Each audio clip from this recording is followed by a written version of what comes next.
All sorts of handouts tonight, thank you. But I do not think we should start without the live stream. Thank you. I hear you.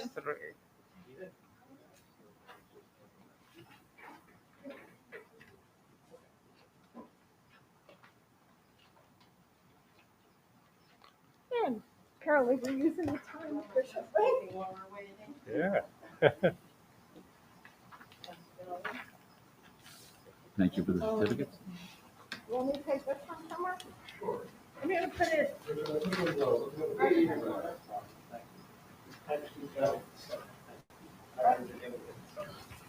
What? Yes. Yeah. Oh, that's right. All right. So that way we'll double check.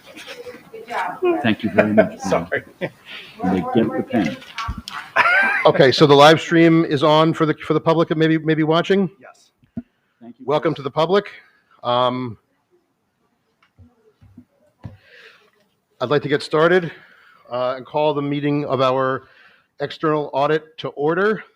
We have with us Alan Yu from Cullen Dankowski, who has prepared our annual external audit to close our books as of June 30th. And we met 2 weeks ago at our last meeting to review some of the numbers and go through all the details. And so at this point, the board has seen the full report, the management letter, and I shouldn't say the board, I should say the audit committee. So I will at this point open it up to members of the committee who have questions of Alan. Trustee Russo, please. So I have a question. The last meeting, we didn't really have time to look at the numbers, Mm-hmm. but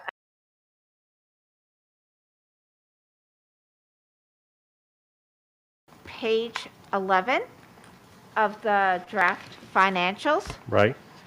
Okay, so in July, we did the fund balance allocation, if Yes. you recall. Yes.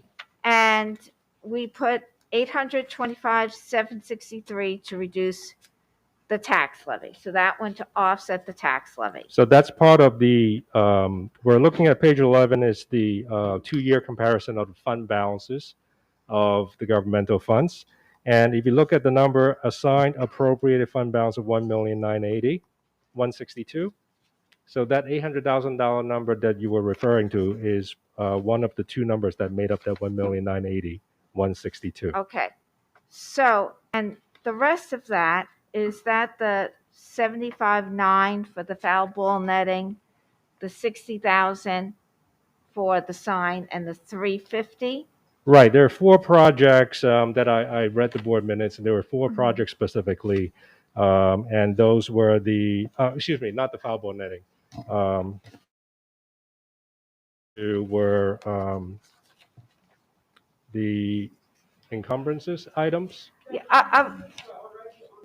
The numbers were already on the purchase order. So what you're talking Sorry, about Olivia, is just if you can go right, because the recording is right into the mic. yeah, what you're talking about is the monies that were put in the reserve. well, I'm getting to that. So the money, if you look at under capital, that's the capital reserve that we put in around, I guess, around 2014 or so, Olivia, Mm-hmm. right? And that has a 10-year lifespan. Mm-hmm. So these, the 395.5, the 44.4, the 197.8, and the 158.2, what that totals the 795.9. Right. Right? So Right. those are projects, those are monies that that I thought we were encumbering them, and I looked at the video because we were talking about prioritizing them at the August meeting, which we didn't. But it appears that that money went into the capital reserve. And then if that's the case, then before those projects get done, you would have to have a vote on those projects. That's correct. That To would require expend those monies. voters' authorization. That is correct. So the meeting, we talked about prioritize the items. So we really can't prioritize those items because they're in 2 different buckets. So the 4 projects that made up the $795,900 were the The Glenwood Space. Landing, the crawl space, correct. The Ceramic septic tiles. system, right, ceramic tiles, and the septic system under the fields over at Glenhead and Glenwood Landing. Yes, which we do realize now are a priority.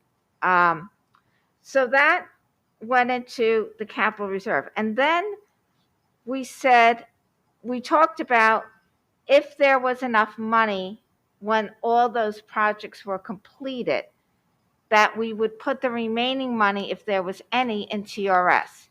And based upon these estimates, which we all recognize would not be accurate, we estimated that amount to be about $80,000. That was the estimate based Right, on the but- fund balance projection at that time. The books were not closed. Yes, but let me finish. But we ended up putting the teachers' retirement system in the TRS, the maximum amount. Yes. So where did that money come from? Because the fund balance we had did not have $947,000. I understand now the $795,900, but that was not clear to me at the time, because now that really you have 10 years to complete those capital projects, right? Mhm. So Excuse me, actually, you have 10 years to fund fund the the capital capital reserve. reserve. Right, Fund the so, capital right, you reserve. can actually, it can, in theory, go on indefinitely Okay. until you I exhaust thought your at funds. the end of 10 years you had to either do a new capital reserve or put the money. No, the you 10 said years is that. just a funding limit, right? You Okay, have 10 so years we to can fund fund it. up until 2014. Right. Yes. Yeah. Okay. So I don't think that was clear from our 2024. 2024. Excuse me. Right. I don't think that was clear from our thing. But what I'm really not understanding is we had a fund balance, and I did not vote to put 947,000 to, 947,000 and change into the teacher's reserve. It was going to be up to, and the numbers we talked about were $80,000. And I'm not necessarily opposed to putting that money in TRS. I just don't know where that money came from because it was not discussed in July. Okay. So I have one answer here.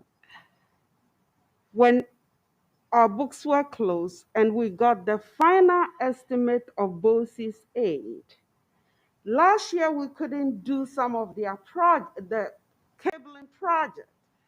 We were able to complete some of them last summer. One of the places where we got a lot more money than I had projected initially was BOCES aid. BOCES gave us a lot more aid than we had projected in our revenue estimates. $250,000 alone of that money was from BOCES aid. And BOCES aid usually comes at the very end. That's one of the areas where we had a lot more money than we had. And this is on the revenue side. And Right. then when we close the books, when I'm doing my projection around April, we don't know. I mean, there are a lot of things that go on between April and the end of June. People are still taking their leaves. So when you close the books and we do the adjustment, it's then that you get the true numbers. So it can happen on the revenue side and on the expense side. It is almost impossible to do a projection and come up with 100% accuracy. That's almost $1 million. That's a really big difference from No, what we it is- discussed. It's a big difference, than what we discussed at the board meeting on July 12th, where we talked about putting $80,000 in TRS. And you, in all fairness, you did say the books were not closed. Yes. I did not anticipate that we would be putting $947,000 into the TRS. And I don't necessarily have a problem. I understand why the reserves are there. I understand why we budget that way. And people can disagree with why we budget that way.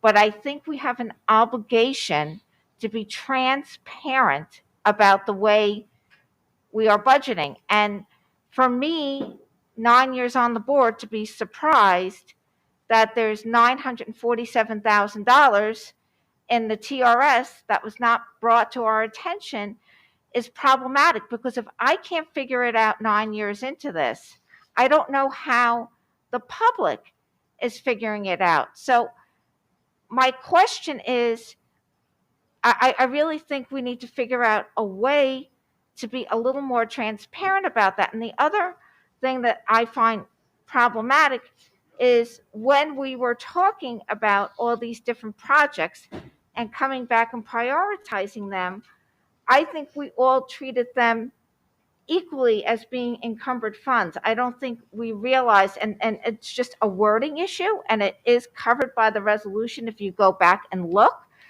that the money was going back into a capital reserve, because we talked about maybe the septic system would be a bigger priority than the sign. There was a whole discussion about that.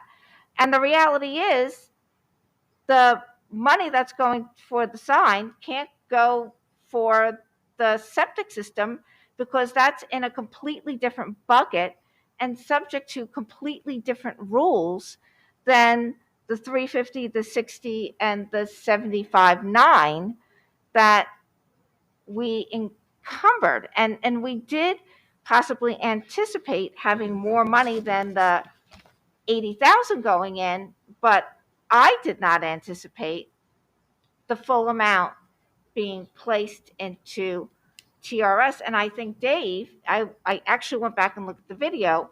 You were sort of on the same page as me that, yes, we need reserves, but the question is, how much reserves do we need? And, I'm a little, I'm surprised, very surprised that it's $947,000.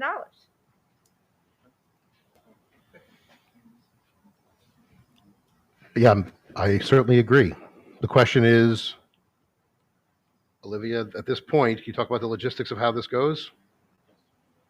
I mean, this is what the only thing I can re-emphasize is the fact that unless the books are closed and everything is clean out, because we go back and forth with the auditors, at that time, we don't even know the accruals that we have to make.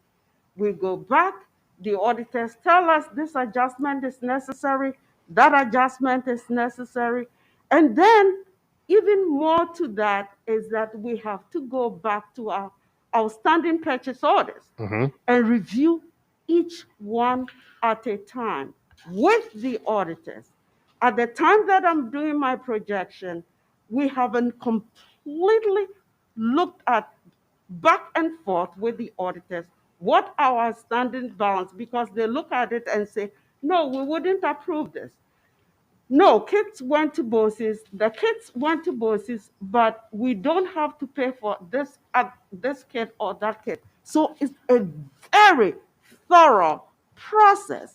That's why it takes so long to close the book. I don't think the question necessarily is the generation of the number. The number is what it is. We knew there would be some excess, and last year was unexpected in terms of funding sources and revenue sources, the way things were used. But I think the summary of Mary Ann's point is we thought it would be a lot less, and this is a very substantial number, and that to have that number be placed here is something that should be more of a discussion, I believe is what you're saying? Yes. I think, and I think when the books are closed, right, I guess we can't then put it I don't know if we can put the money someplace else other than TRS because of the way the resolution, but the resolution does seem that you could put it in any number of reserves. So I'm assuming that once the books are closed, either you have to return the money to the public that you didn't spend, or you have to put it into reserves, right? That was what we said. Once the books are closed, June 30th, anything that you don't encumber and anything that hasn't been spent, the money then has to go into a legal reserve, or it has to be returned to the public. And yet we are definitely within the confines of the law. I'm not questioning that. I'm not questioning any of that. But I think when there's a differential of this number, my question is, shouldn't that be disclosed and discussed at a meeting and say, hey, by the way, the number came out a lot more than we anticipated in July, and we're putting it into the teacher's reserve. I mean, maybe we would have worded this differently at the end, where we would have put money in a different reserve as well, because I There's don't no know. other reserve to put it. Well, I think that's what's complicated about it is I think, you know, before we wrap up the year, we have to make a statement about what we're going to do with funds, right? And we've always had that statement about, and any money remaining, we're going to do X with. And we kind of have to do that before everything is Books closed. completely Yes. wrapped up. And if things shift, the numbers can shift more than we anticipated. So I think it's incumbent on the board to think about it and to frame it that way. Like, we're making this resolution.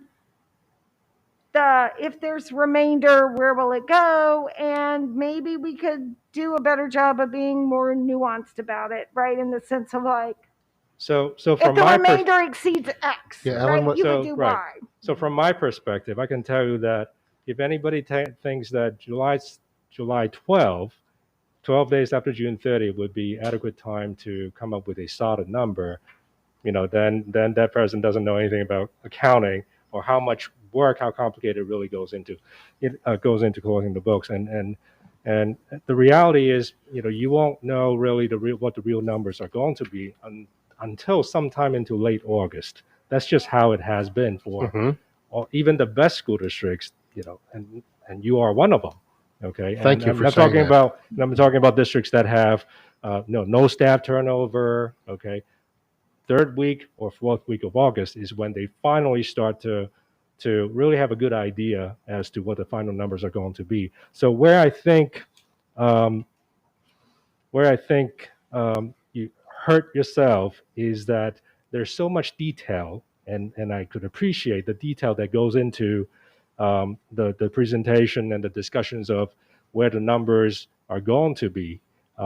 Most districts would have a resolution approved by their boards that would say, okay, depending on the results of the audit and once we know what the final numbers are, the district is authorized to fund these 3 or 4 reserves up to a maximum number.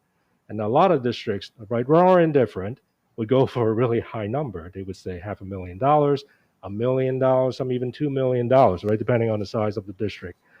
And once the books are closed and the audit is completed, and we agree on audit adjustments, whether or not there are any audit adjustments, and then there would be a follow-up board meeting to true up or finalize what the ultimate funding amount into the reserves would be. So I guess that's my point, because we had a very long discussion on this. It was really long on TRS, on the sign, on the projects, getting the costing, coming back and prioritizing, which didn't happen and actually couldn't have happened. And I don't think there was any, let me be clear, I don't think there's any ill intent on anyone's part. And I don't think anything was done wrong. What I'm saying is, in the future, looking at this number and looking back at the discussion we had, which was a long discussion, I would like to do something along the lines of what Alan just said, To prepare for different eventualities. which would give us more flexibility.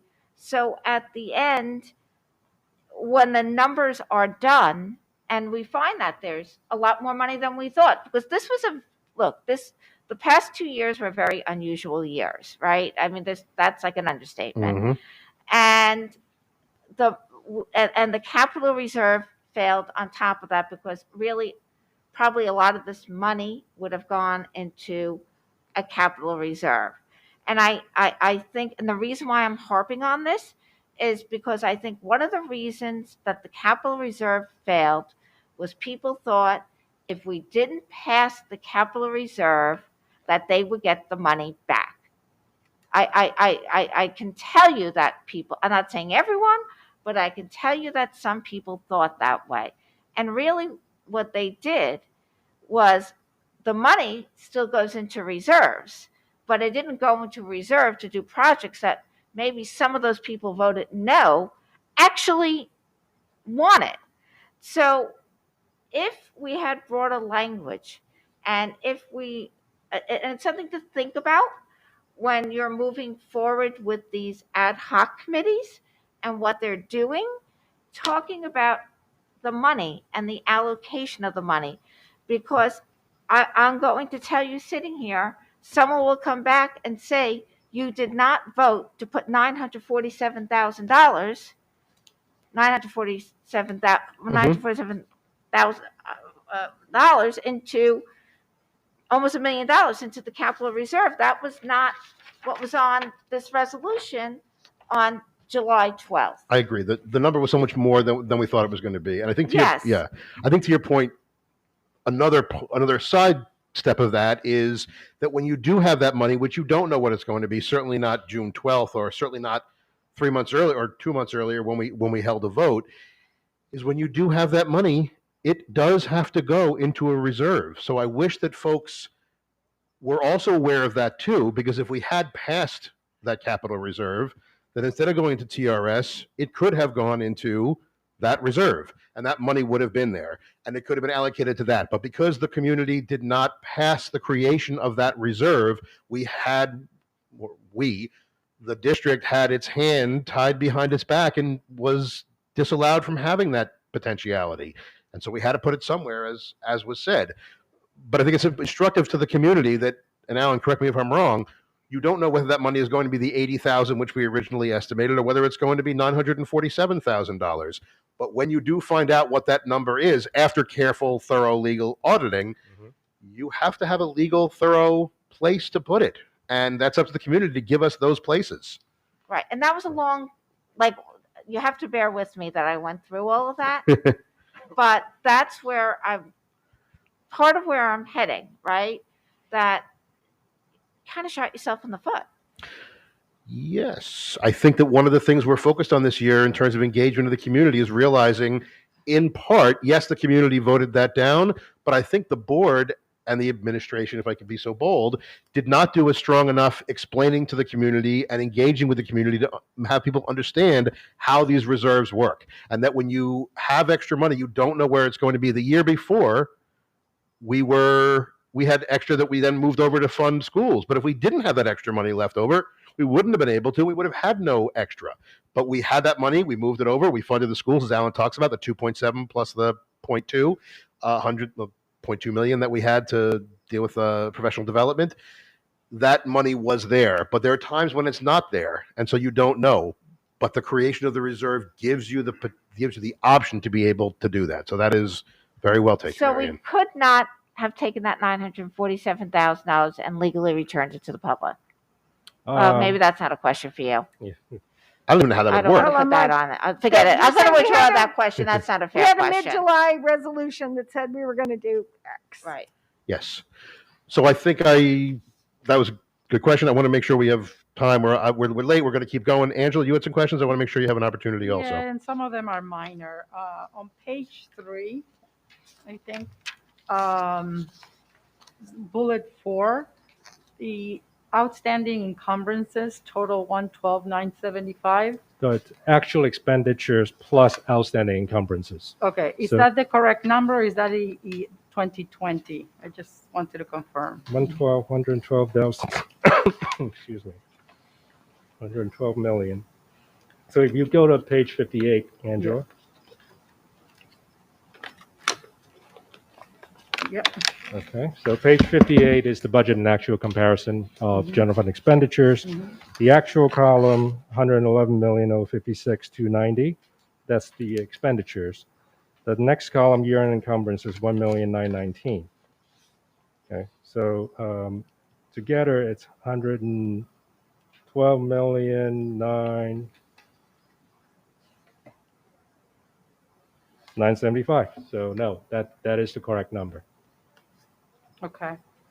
Okay, so that number does not come from from page 8. Uh, No, Okay. page 8, excuse me. Right. Page 8 is the second set of financial statements, the full accrual basis financial statements. And those expenses have other elements added to it, including the pension adjustments, the OPEB liability adjustments. So no, the number in the Okay. fourth bullet refers to the general fund. Okay, that's fine. Okay, thank you for that. Sure. Another question. Another question I had. I'm sorry, Angela, if you could just pull the mic right in and Yes, make sure. sorry. No, it's quite all right. One last question. In terms of, as you mentioned, 2020 and 2021 have been, Extraordinary. extraordinary years, and I think our financials show that. Is there a way to quantify the total impact of COVID, right? Because we do see it in different lines on the financial statements. Right. But is there a way to say, okay, if COVID was not, if we hadn't been impacted, what would the numbers have been? So we see that we had temporary instruction costs. We had the changes in food revenues and things of that sort. If you bucket them all together, what was the impact of COVID overall? I think that would be an interesting fact to have. Because it started with 2019, 2020. So 2019, 2020, because of COVID, Right. The expenditures, the actual expenditures spent, okay, were not as high as they otherwise would have been, okay, which is, as a result, that's why you had the, Right. additional, the additional surplus left over, and then the board decided to set aside a $2.7 million and $200,000 to pay for COVID-19 related, additional expenditures that were not in the 2021 budget. Okay, so some of that, definitely the $2.9 million worked their way back into the 2021 actual results. Right, so we saw additional maintenance expenditures, Right. the salary increases. Some of them I talked about that two weeks ago. Because of the plan, the reopening plan that you have made, increasing or reducing class size, which required you to hire additional teaching staff as well as support staff. So it makes it Complicated. So it's not right, easy exactly. to quantify. That's the exactly right. That's exactly Okay, right. so that was So my But question. can I take this, Angela? Yep. What we did, just to make it very clear to all, is that in our general fund, we segregated in the 2021 budget, when the board allocated the money to the reopening expenses, what we did was we designated a specific code for all those expenses. Okay. So we were able to track it. And one of the reasons why we did that too was that because now we can go back to FEMA and ask for some reimbursement. So we track it very Okay. well. If So we you want have to, that information. correct, Okay. we have that information. Okay. So Thank you. another way of looking at it is looking at historical information, and I did that a couple of weeks ago as well. But in terms of how much your district historically, looking at the past 6 years that we've been involved as your auditor, historically your district has been spending close to 97% of your budget, 96.9% in 14-15, 96.4%, and then it's up to 97.7%. And then for 2 years, 17, 18, 18, 19, you're spending 98% of your budget. And then in 1920, that percentage dipped down to 96.2%. Okay, Right. so it's 1.8% change, and that's directly related to COVID. For 2021, 97.6% of your budget. Okay, so you could see and not to mention overall general fund have a lot more expenditures than they did revenues, and that's why you spend down general fund balance by more than $3.3 million. Right. So Okay. That kind of answers the question. Thank you. you're welcome. Thank you. Other members of the audit committee have questions? Sarah? Angela, is that all you had? Oh, I'm sorry. I thought, Yeah, no. I just want to make sure. Yeah, 'cause- I just remember one last question. The Sure. restatement from 2020, what was that? Was that So- an actual versus estimate also? No, the restatement has to do with the implementation of GASB Statement 84, Okay. fiduciary activity. So before that statement became effective, school districts used to account for a number of activities, primarily student-related Mhm. activities, extra classroom student clubs, scholarships. Those were all considered fiduciary activities before GASB 84. And then GASB 84 became effective and forced local governments, including school districts, to evaluate all of these activities to see whether or not they truly meet the new definition of a fiduciary activity according to the GASB, Governmental Accounting Standards Board. And the answer is no, okay? Because of administrative involvement by the school districts, even though these monies for the most part are student money, student club money, they are considered governmental activities, and therefore we have to now pull them out of fiduciary fund that was in the past, add them into the overall governmental activity, which is on pages 22 and 24. And that's why there's the restatement. It's by adding the 3 new additional funds. And because of that, you don't have fiduciary fund anymore. Right. So it affected both the revenue and the expenses? Yeah, Okay. exactly. Very good. Thank you. You're welcome. sorry, Angela, and thank you, Sarah, for, That's it. Thank you. I thought that was an important point. Like when you have a restatement, to be clear and on the record Right. about Right, why right. it was that it was this change in accounting rules that shifted funds from a fiduciary funds to the governmental funds. Right. Correct. Thank you. It was Yeah. not a correction of an error. Exactly. It was Yeah, an implementation of wasn't new. like a standard. net, there was a residual number, so. Right. I guess it was, yeah. Yeah. Okay. Actually, this coming year, 21-22, there will be another one because Okay. there's going to be another new accounting standard becoming effective. Okay. We'll deal with that next year. yeah. Thank Also, you. members of the committee, we're going to keep going for a few more minutes, but it is tight, and I hear the chattering outside. We have professionals no, who are here late, We so. can definitely hear it. I was only going to comment in case, Alan, you wanted to tell us anything about our net position, which seems to keep moving rapidly every year. Yes. The This year statement it of, shifted by $15 million. Last year it shifted by $13 million. And I Right. mean, you're clear about what the source of that is, but those are very significant shifts that are continuing to occur year over year. And so I wanted to see if you wanted to talk about that. Sure, and you will continue to have very little control over that because the primary drivers of those swings, those decreases, are primarily due to the pension accounting for the TRS and the ERS systems, as well as the OPEB, the other post-employment benefit liability calculation, all of which are calculated by actuaries, and they're required by the GASB to be reported or included in your financial statements, and specifically the statement of net position. And the difficulty for that is that you're not required to fund for those so-called long-term liabilities. Definitely not the TRS and the ERS net pension liability. All those were is really simply just the 2 retirement systems. Taking a snapshot at March 31st, 2021. How well funded was the employee retirement system? And what about the teachers' retirement system at June 30th, 2020? How well funded they were? Close to 100%, but not quite. As a result, generated a net pension liability in their systems, and you as a participating employer has to pick up your proportionate share. But those numbers are subject to their actuarial calculation, assumptions, changes in discount rate, and they're also their overall investment performances. So, for instance, And TRS. employment, the number of participants. Right, exactly. And just to give a perspective, TRS for your June 30th, 2020 financial statements, you picked up an asset.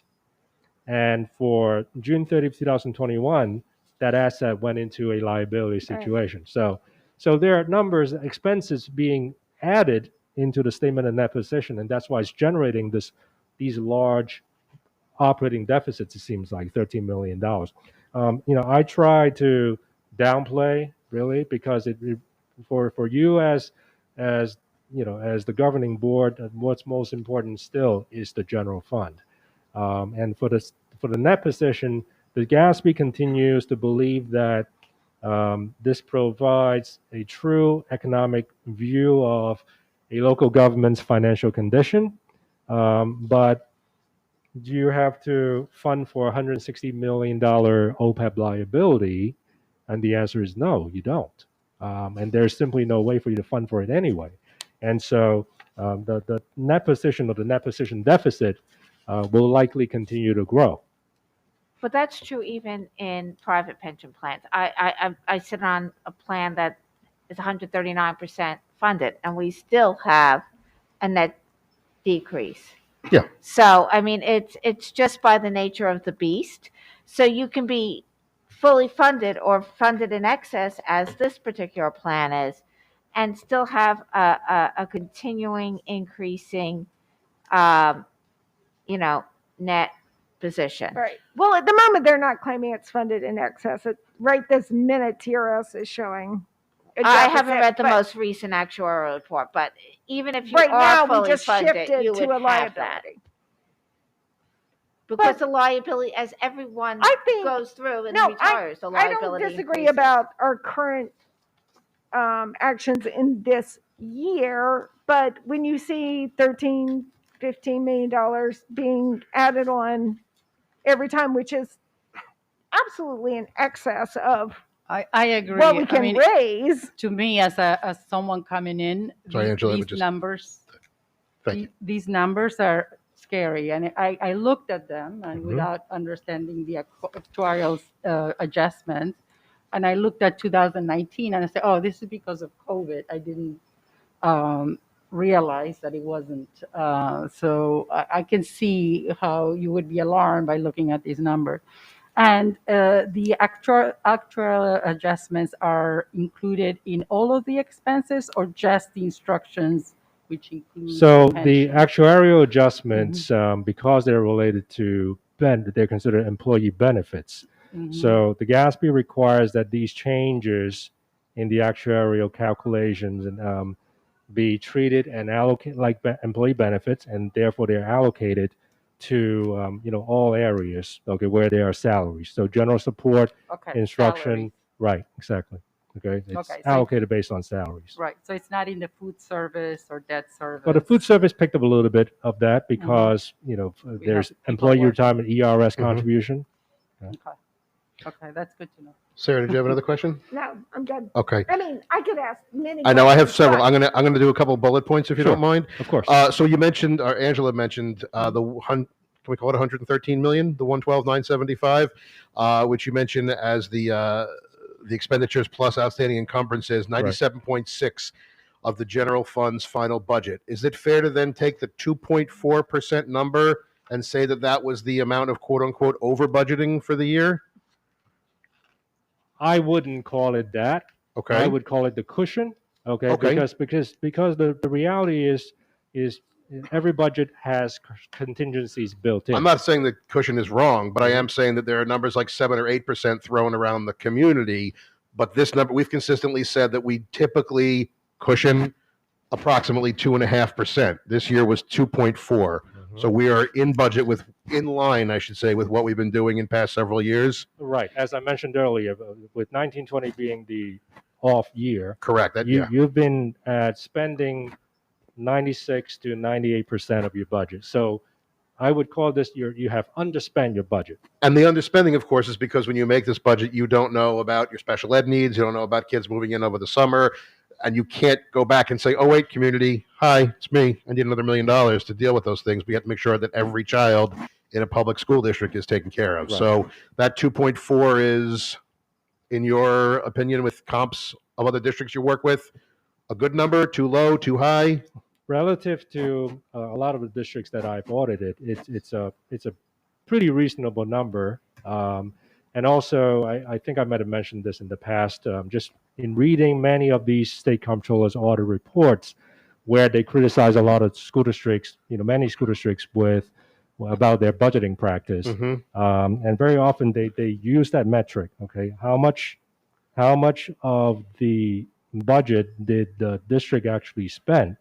Okay, and while they would never come out and say, okay, these are the benchmark, but from reading the reports, I could tell that they would commend a district for spending 97% of their budget. Okay. So anywhere from I think if you spend it from 96.5% to 99%, okay, I have one district that spent 99.97% of their budget one year. It could happen. It was too close for comfort. There was actually. another district, I'm not going to name them, but they're in Nassau County, that was recently, as we saw on Newsday, noted by the controller DiNapoli for spending somewhere about 87% of their budget, and that was considered something that was egregious. And I think that would be. That's kind of on the low side. Yeah, it's kind of on the low side. So I think that's an overtaxed community in that area, but 97.6 does not represent that. I said this was going to be bullet round. On the bottom of page 11, you show a total fund balance increase of a little over $8 million. And I think a lot of people in our community will misread that as reserves going up by $8 million. You then go on to say that there are the different internal accounting funds, the 8 governmental funds in which we move them, and we move them around internally. So our position may be up that 8 million, but that doesn't mean that we're up $8 million in reserves. No. And the bond proceeds. That's exactly right. That's exactly right. Right. But the way that this is set up, it's combining all the governmental funds, and there, as you mentioned, there are 8 of them. The School Food Service Fund, the Capital Projects Fund, as Sarah just pointed out. It recognized we'll call it a revenue, but it's considered other financing sources.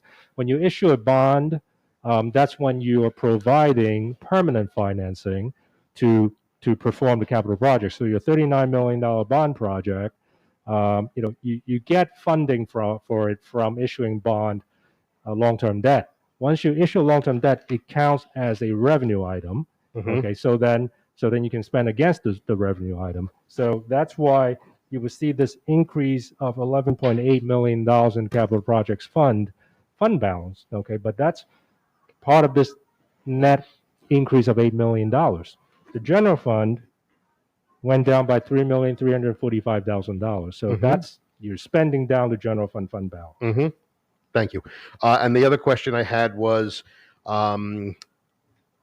you mentioned the 2.9 million that we had moved over. You were aware at the time that we had done that, correct? Yes. Okay, that's important, I think, to say for the record, because we talk about our auditors knowing about that. Yes. And so I appreciate that. Yeah.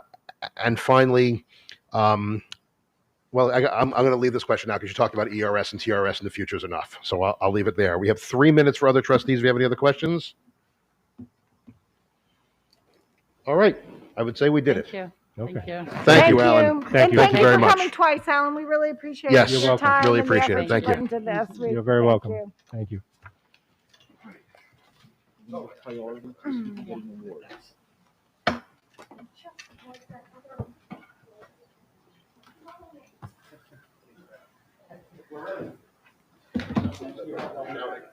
Thank you. Sorry.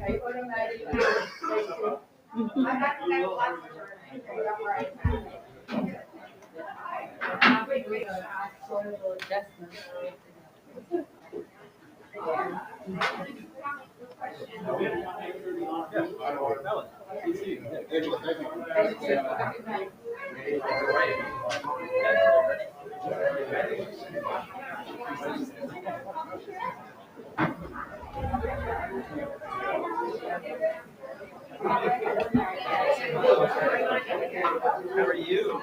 Good to see you.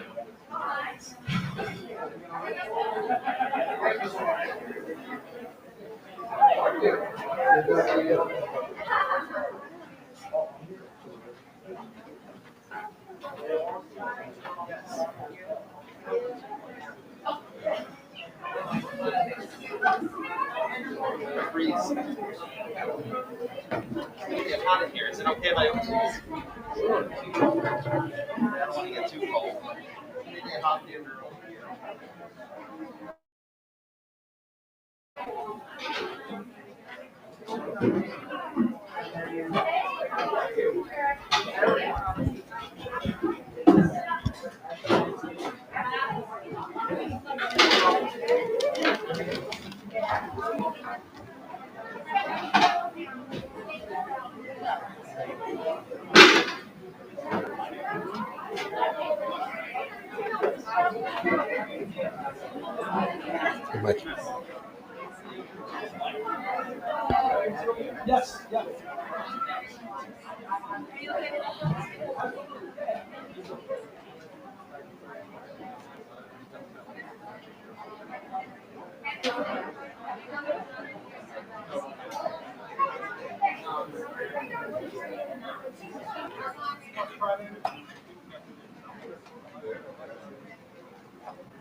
I want to thank everyone for coming. We apologize for being late. We had a small technical difficulty. We have been meeting since 6:15, so I believe a couple of our trustees are taking a very brief personal break, but they'll be back in about 2 minutes, and we will get started. Thank you for your patience. We really like to be on time, especially when we have little ones here in the audience. But on the other hand, it's nice to postpone the anticipation of seeing them, which is exciting also.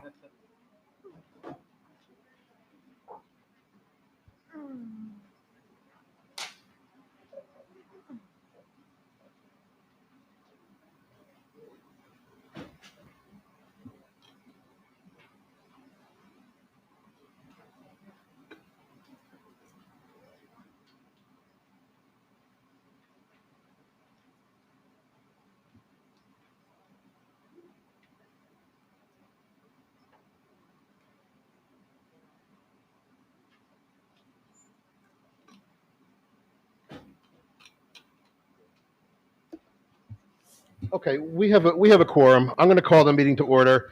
Please note that the board convened an executive session beforehand to consider matters regarding collective negotiations pursuant to the Taylor Law and proposed pending or current litigation. I'd like to ask everyone to please rise and we'll say the pledge. I pledge allegiance to the flag of the United States of America and to the republic for which it stands, one nation, under God, indivisible, with liberty and justice for all.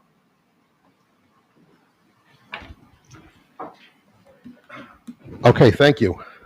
We will now move on to always what is one of our favorite agenda items, some student and staff recognition, and I'll turn it over to our superintendent, Dr. Tom Dolan. Thank you, Mr. Ludmar. Welcome, everybody. Thank you very much for being here. I'm going to hand the certificates to Mr. Ludmar, and he will help me hand them out. But we have several students and faculty members we'd like to honor tonight. It's my pleasure to read into the record some notes about them. First, Allison Ryder, for having authored Nightmare on Main Street and the Huntington Arts Council. Celebrating its 10th year, the juried student exhibit, Nightmare on Main Street, sponsored by the Huntington Arts Council, invited students in grades 6 through 12 to submit work inspired by the theme of Halloween. The exhibition continues to inspire students throughout Long Island to interpret the meaning of Halloween and how they choose to create the artistic representation of that theme. With 89 submissions from 19 school districts, the 55 pieces accepted for the show reflect the abundance of talent, creativity, and skill in these young artists. Congratulations to Allison on your piece entitled Solemn Hands. Allison, please come up. We have a certificate and a pen for you.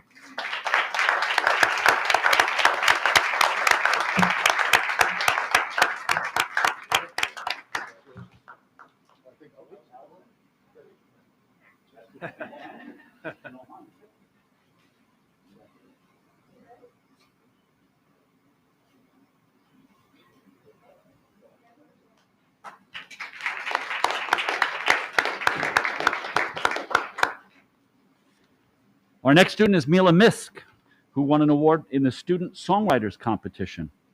Each year, the National Association of Music Educators holds the Songwriters Competition to celebrate the creativity of young musicians across the United States. Students submit their own original music and performances in hopes of recognition.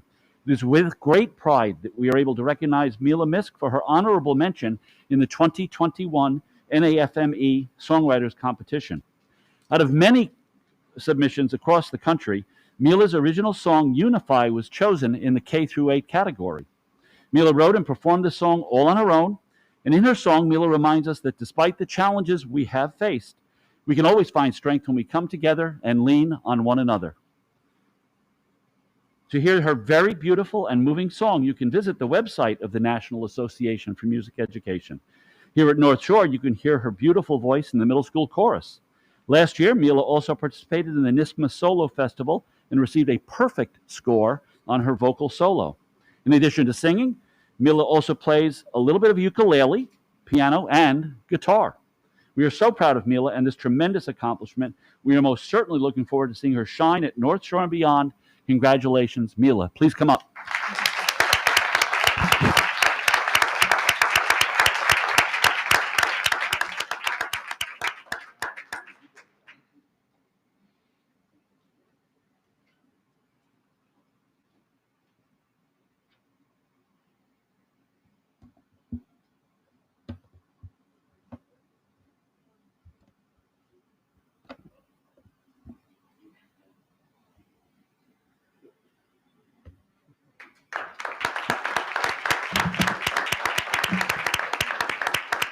Next, the News Literacy Project's Pitch It Essay Contest. From last spring, we are honoring these students now. Judged by a panel of journalists for accuracy, readability, and creativity, our students' work involved researching a local, national, or international story where having news literacy skills would have prevented misinformation from being spread. Using that current event as a lens, the students were tasked with explaining how the First Amendment protects freedom of the press, how citizens can fact-check well-known figures, and how consuming and sharing reliable information are vital civic responsibilities. Our country's commitment to journalism is a cornerstone of our democracy. News literacy skills not only inform readers of vital current events, but also invite readers to actively engage in informed and objective civic discourse. Our students' essays showcase their skills at gathering and analyzing information, leveraging sound reasoning, balancing competing evidence with the utmost of ethical standards. First, we'd like to honor the advisor, Nina Livingston. Ms. Livingston, if you'd come up.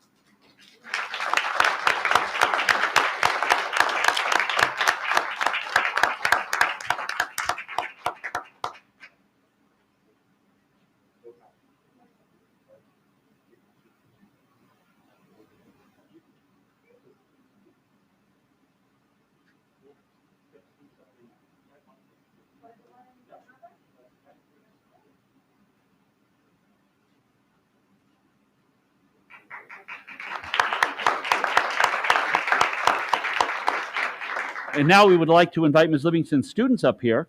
Having won in first place, Maria Michael in grade 8, currently grade 9. Maria, come on up. In second place, Genevieve Hooden, grade 7, currently in 8th grade, who could not make it tonight. And in third place, Olivia Kenny, grade 6, currently in grade 7.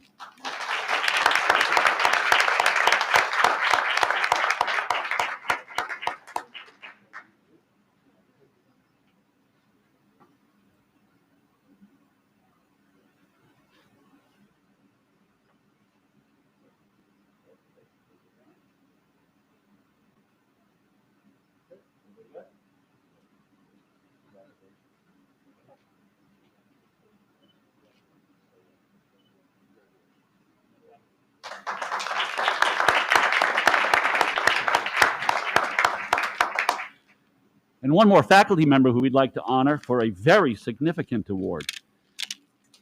Donna Rice has been selected as one of the 18 librarians statewide to participate in a 2-year initiative, Librarians as Leaders for Media Literacy in the Schools, ML3.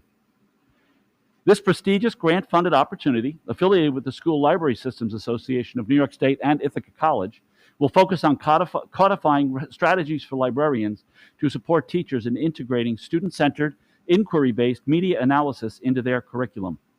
In addition, the participants will develop professional development materials and a plan for statewide scaling of this initiative.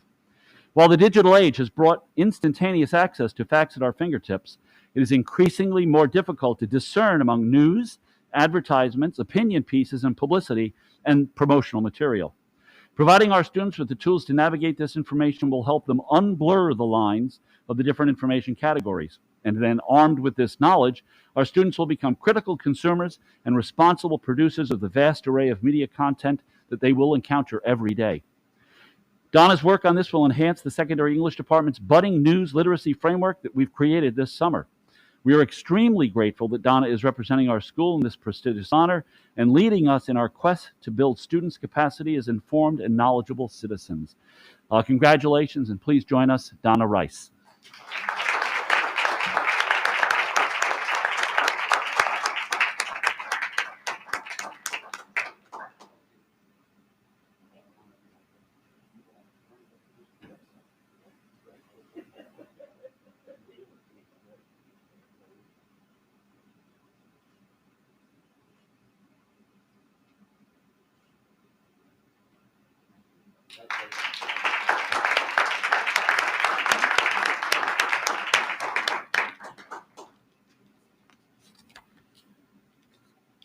As Mr. Lodmar said, that ends certainly one of the highlights of every meeting, honoring students and faculty.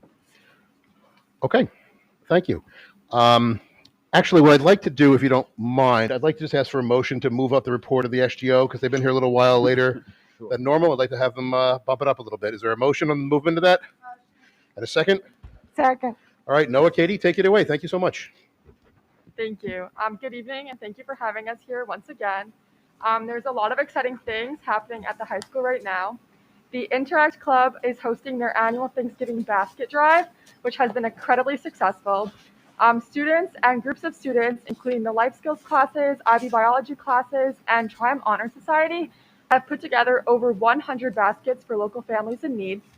And the Key Club is also hosting a food drive for NOSH, the North Shore Soup Kitchen, which has been incredibly successful as well. And I understand there was a lot of freshman participation in that event.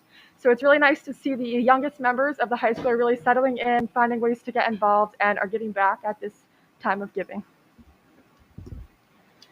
As I'm sure you know, everybody is incredibly excited about the county championship football game on Saturday.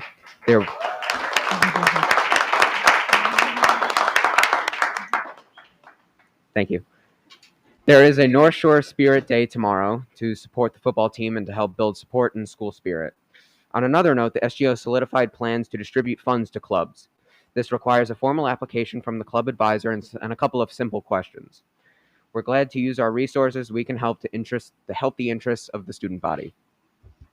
And finally, one of the senior class presidents hosted a series of wellness student seminars this past week, which gave students the opportunity to discuss how the year is going from a wellness and mental health perspective, and provided a lot of valuable insight about the current student experience. And I think students really appreciated the opportunity to kind of voice how the year has been going. Thank you, everybody, again, and I hope you have a safe, happy Thanksgiving. Thank you very much. Thank you. And as always, you guys are ready to welcome to stay, but we also recognize you're busy. You're busy. So have a great night. Thank you both. Okay. And thank you again to our honorees. Appreciate it. Okay. Dr. Dolan, I'll turn it over to you. Oh, the minutes. Thank you very much. I'd like to just call for a motion on approval of the minutes for our meetings of November 9th and November 10th. Is there a motion? Motion. And a second? Second. Thank you. Any comments, questions? Okay, all in favor? Aye. Aye. Thank you. And now, thank you. Thank you. Ludmar. As always, I thank everyone for being here. And I'd also like to thank Dr. Zublionis for ably and efficiently filling in for me at our last meeting. Thank you very much. I appreciate you having done that while Mr. Contreras and Ms. Perlis and I were down in Washington actually receiving the plaque and the promise of the flag for the blue ribbon. So thank you for filling in. I'd like to begin my report with some data that I promised the community, and that is on our engagement survey that we recently sent out. I promised the board to get you these numbers in written fashion, along with 4 or 5 pages of comments, and some of them really, really helpful. So as you might remember, we did send out a survey and also put online a survey. We mailed out almost 8,000 of them, and it was also put out online. We had returned 116 hard copies, and I'm sorry, 12 hard copies and 116 surveys online. Not a great return rate, and we certainly wish we had more. It is something that we'd still like the community to weigh in on. But we did get a number of people who did contribute their thoughts. The overwhelming majority of them, 84%, were parents with children in the North Shore schools, followed by district residents with children with no children at the schools, followed by North Shore alumni, which was interesting that we had that many alumni participating also. The key question that we asked was, how can the school district better engage with the community? What methods best serve you? Because it would be useless to try to engage with the community using tools that the community did not find helpful. The number one answer, 54% of the people answering indicated, interestingly, that district emails were the most efficient and the most helpful way to maintain contact, followed by text messages, or ability to text to individuals. And I note for the record, those are two that are personal efforts to communicate with people as opposed to global ones. With the number three, with 32% of the people answering, school and community events they found to be a very effective way to engage. We appreciate very much the data that we got. It will inform our actions as the rest of the year goes on. Again, to the board, I will forward to you these statistical results, but also some great comments. And by great comments, I mean helpful, useful, directive, offering us some great ideas, and many of them very complimentary. So we are very appreciative to the community for that feedback. And it is part of the district's goal and the board's goal this year to engage, and we will use that to do so. Next, I'd like to announce that soon there'll be a newsletter from the district coming out, and in that newsletter, in addition to celebrating a number of things, the board will also, we will be following up on a promise to form what we're calling now a community budget forum. At an earlier meeting this year, the board expressed a desire for the administration to form an ad hoc committee related to the creation of the school budget. And let me read you the charge that was developed. This committee will be charged with the responsibility of developing greater awareness of the budget process through education and training on general public school budgeting processes, as well as the specific process, details, and challenges of the North Shore Schools budget in both the long and short term. This training would be provided by district staff. After completing this training, committee members would then assist the board in our efforts to engage the community at large by sharing information about district finances and budgeting. In the newsletter, you will see a form like this. This is not exactly it. We're still modifying it a little bit, but we are looking for some people who would like to do some coursework, if you will, with Olivia and with me to learn more about what that budget process is like, starting with a new event, something we're calling Budget Boot Camp, which will take place, I believe, on January 26th or 27th. 27th, January 27th. That will be the introductory course, and then we will make arrangements to meet with people to help you learn more about what a school budget is and how it is formed, and then to act as a sounding board for Olivia and for me as we proceed down that path. Today, I was really lucky to attend an event that Don Lang put together. We had 4 students here at the high school sign letters of intent for colleges. I'd like to commend the following 4 students: Gavin Goss, who will be playing baseball at Dean College in Massachusetts; Kate Gilliam, who will be playing lacrosse at Harvard University; Evelyn McCreary, who will be playing soccer at Hamilton College; and William Feldman, who will be playing lacrosse at Binghamton University. A couple of minutes into the ceremony, Mr. Contreras and I realized that both of our alma maters were represented, with Hamilton and Binghamton proudly represented up there, and we got a picture with those 2 students that we look forward to getting a copy of. I would like to talk about teacher-parent conferences because I mentioned emails. I certainly have been getting a lot of emails on that topic. I want to be clear that the recommendation to go with the remote option on parent-teacher conferences was one that I had made, and I don't want others to be swept up in any criticism of that decision. My concern has been whether we could ensure safety for all at this event, and some questions were brought to me that caused me to doubt whether we could or not. The decision needed to be made quickly to begin scheduling this event, and I did recommend to the principals that we choose the remote option. Since that time, I have continued my research and spoken to many, many people. I truly thank all the many community members who've weighed in on the event, and I've continued my research on how we might eventually be able to go with a live option. While I am proposing to maintain a remote option for this fall, I am committed to pursuing a live option in the spring, and I will begin that work immediately. I am sensitive, very sensitive to the fact that parents have not seen their children's classrooms in many months, and I regret that. Few wish it was otherwise more than I. I personally regret the inconvenience of that causes, and I will work very hard to try to remedy that in the spring. Similarly, I've heard a great deal about concerts and our decision to make many of those remote, most of those remote. Let me find my place. I've received communications regarding those winter concerts, and to be clear, winter concerts have always been a harbinger for me of the holidays. Here we have a bigger problem because of the size of our venues, the admirably large performing groups that we have, the outstanding support we get from parents, and of course, the current environment. We are victims of our program's success. Those variables are finite and conflict with our efforts at appropriately spacing as we are required to do. However, our interest in finding a solution is not finite, and tomorrow afternoon I've convened a meeting of my colleagues who are involved in this process, and we're going to revisit the spaces we have and the live opportunities that we might be able to create. I thank Dalia Rodriguez for already bringing to the table some options for small groups, and we will report back to the community next week what we can do in this area. It will not be perfect. It will not be a recreation of previous concert seasons, but it will reflect the restrictions we are still confronting. It will be an effort to be creative and bring the community together at the very time of year when that is often our greatest source of joy. Again, I thank the parents and community members who've weighed in. Every email is read, and I do my very best to answer every one. That's been a challenge this week, and please forgive me if I missed an email or two, but I will continue to monitor those and read them carefully. Next, I took part as a virtual audience member earlier this week in a presentation by CASA that was alarming and more than a little bit frightening. The presentation was called One Part, One Pill at a Time, One Party, One Pill at a Time, and it detailed the threat that fentanyl poses for our young people. The event was very well attended, and I thank CASA for bringing the matter to the forefront of our attention in an effective way. I also commend them for the Saving Lives event of 2 weeks ago held over at the Seacliff Fire Department that the district was proud to co-sponsor. I need to say that CASA does a great job, and I encourage you to support them and their efforts. Allison Camardella said she might be coming tonight. I don't know if she was able to make it. I guess not. I'd like to commend her work. She does an absolutely great job, and I ask you to please support her. Finally, on an entirely positive note, I want to advise the community of a couple of events this weekend that we can all be proud of. First, the high school maskers will present The Curious Incident of the Dog at Night in our high school auditorium.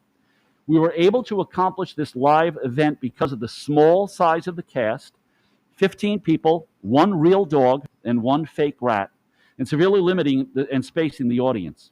I look forward to seeing it and already offered the cast a hearty break a leg. Finally, in case you have not heard, and I think everybody, maybe one person has walked in since then, but in case you haven't heard, the North Shore Vikings will play this Saturday for the county championship at Hofstra University at 12:30 p.m.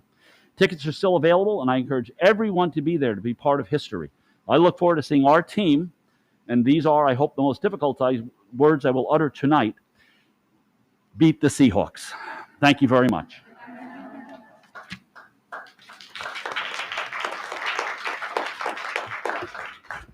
Thank you, Dr. Dolan. So I'm going to give an update on the superintendent's search, which the board has been conducting. Let's see my notes here.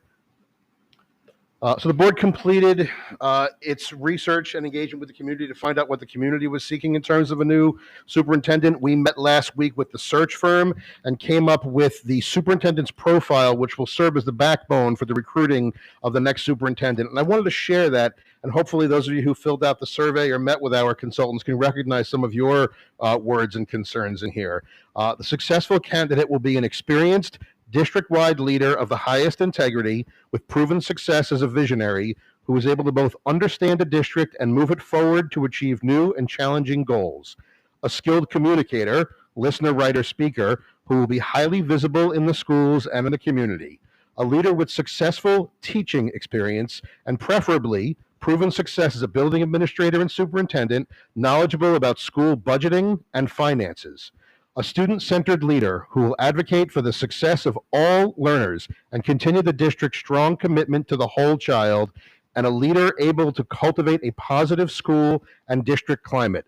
We will be relying on our consultants to advertise in places like Ed Week, in New York and national websites, NISCUS, the AASA, which is the School Superintendents Association, and also sending out recruitment letters directly to New York State superintendents, colleges and universities with programs in educational administration, national groups representing current and aspiring superintendents, the National Association of Black School Educators, the National Association of Latino Administrators and Supervisors, other national groups that represent suburban school districts, and state school board associations, because many superintendents are actively involved in those associations.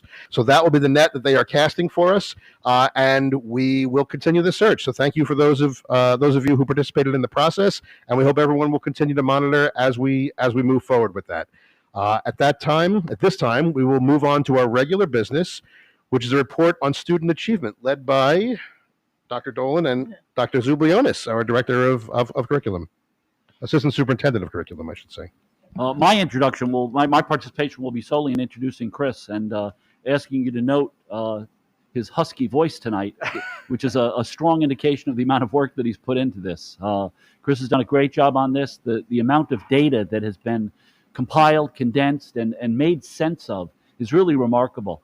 And I'm so pleased to see so many of our administrators here so that they can see what I consider to be the fruits of all of our labors, but particularly the impact that they have on our student achievement, which I think you will note and will be impressed by. Chris, thank you very much for the work you've done, and we look forward to it.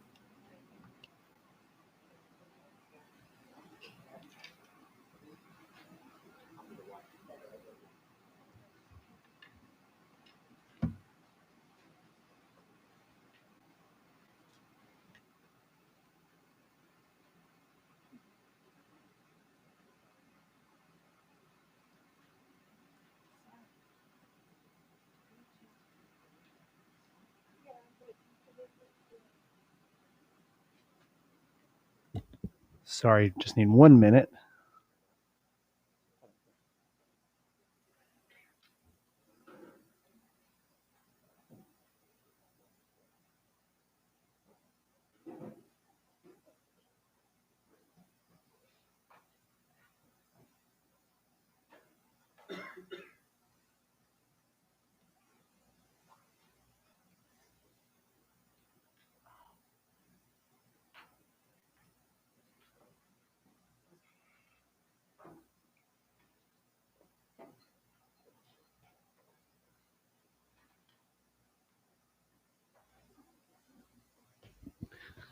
Would you mind? This is like going back in time where we click for each other, Ms. Finder. Thank you. Sorry, the clicker isn't working. But that was a good reenactment of how Mr. K and I interact on a daily basis, helping each other, him rather helping me quite often. Good evening, everyone. I was going to use the excuse of all the lacrosse games in the Zublionis family this past week, but yes, my voice is a little hoarse, so I apologize. But thank you for the opportunity to speak to you this evening about the state of student learning and the instructional road ahead. It's been a truly unique set of years, but we do feel like we have some positive news this evening to share, as well as challenges ahead and a way forward. I want to recognize, of course, Dr. Dolan and for his partnership this year, which has been truly crucial, and for the administrators to the south of me and to the west of me. Thank you all for being here this evening and for all of your work. They really contributed to the report that the board received and to this presentation. After the Berlin Wall fell and the Cold War ended, diplomats and people in the military community started using an acronym called VUCA to describe the new world that was less predictable than the one before that had existed for 40 or 50 years before. Volatility, uncertainty, chaos, and ambiguity. And it was really an acronym that was kind of contained to that world until the Great Recession, when we started hearing this acronym being used about business and Wall Street and finance. Never thought in a million years it would be applied to schools, but indeed in the last year and a half it has been. It really came to us in many different ways. The challenges of the 2021 school year were greater than we thought. Like this year coming in, when we came into school and reopened in September of 2020, we really thought there would be more normalcy, and we didn't anticipate the unknowns and the difficulties, the COVID and safety protocols and the procedures that limited resource use and student activities, the reassignment of teachers, E&L, AIS, RTI teachers, the interrupted in-person schooling, the hybrid schedule, modified learning times and models, and of course our student wellness needs. With the support of our board and our community, our teachers, parents, and of course our students, we were able to really rally and create a very strategic response that included several different aspects and is responsible for the achievement that I'm going to share with you tonight. This included things like differentiation, the strategic use of educational technology, teacher innovation, our summer programs in both the summers of 2020 and this past summer, outdoor learning, of course, a large amount of professional learning and attendance at professional learning by our teachers, a focus on our shared valued outcomes, which actually I would say increased last year in a lot of ways. But most importantly, the strong relationships between the parents and our teachers and our students, and the whole school community. We had many successes and detailed in the report in the last school year that were surprising to me. You know, we weren't sure what to expect with the different models of education that we had, and we're seeing some really encouraging trends that show, when you look at the data, that we are starting to turn back towards 2019 levels. Now, I don't want to suggest that things are normal, and certainly things are never where we want them to be. We have to always have that attitude. But we are seeing in the STAR assessments and Regents and AP and IB exams that proficiency levels, meaning levels 3 and 4, passing and up, are returning closer to 2019 levels. In state assessments, which are not the most reliable measure, granted this past year, and even the state has said that we did score at higher levels than anticipated, and some of the highest in the county. In terms of AP and IB exams, once again, our AP examinations were above the regional average, and that's been a trend over the last 5 or 6 years that we have. IB examinations were above the global mean in most examinations as well. On the other fronts of our school experience, though, we had record numbers of students participate in athletics, in fall intramurals, and also in opportunities that arose in the fine and performing arts.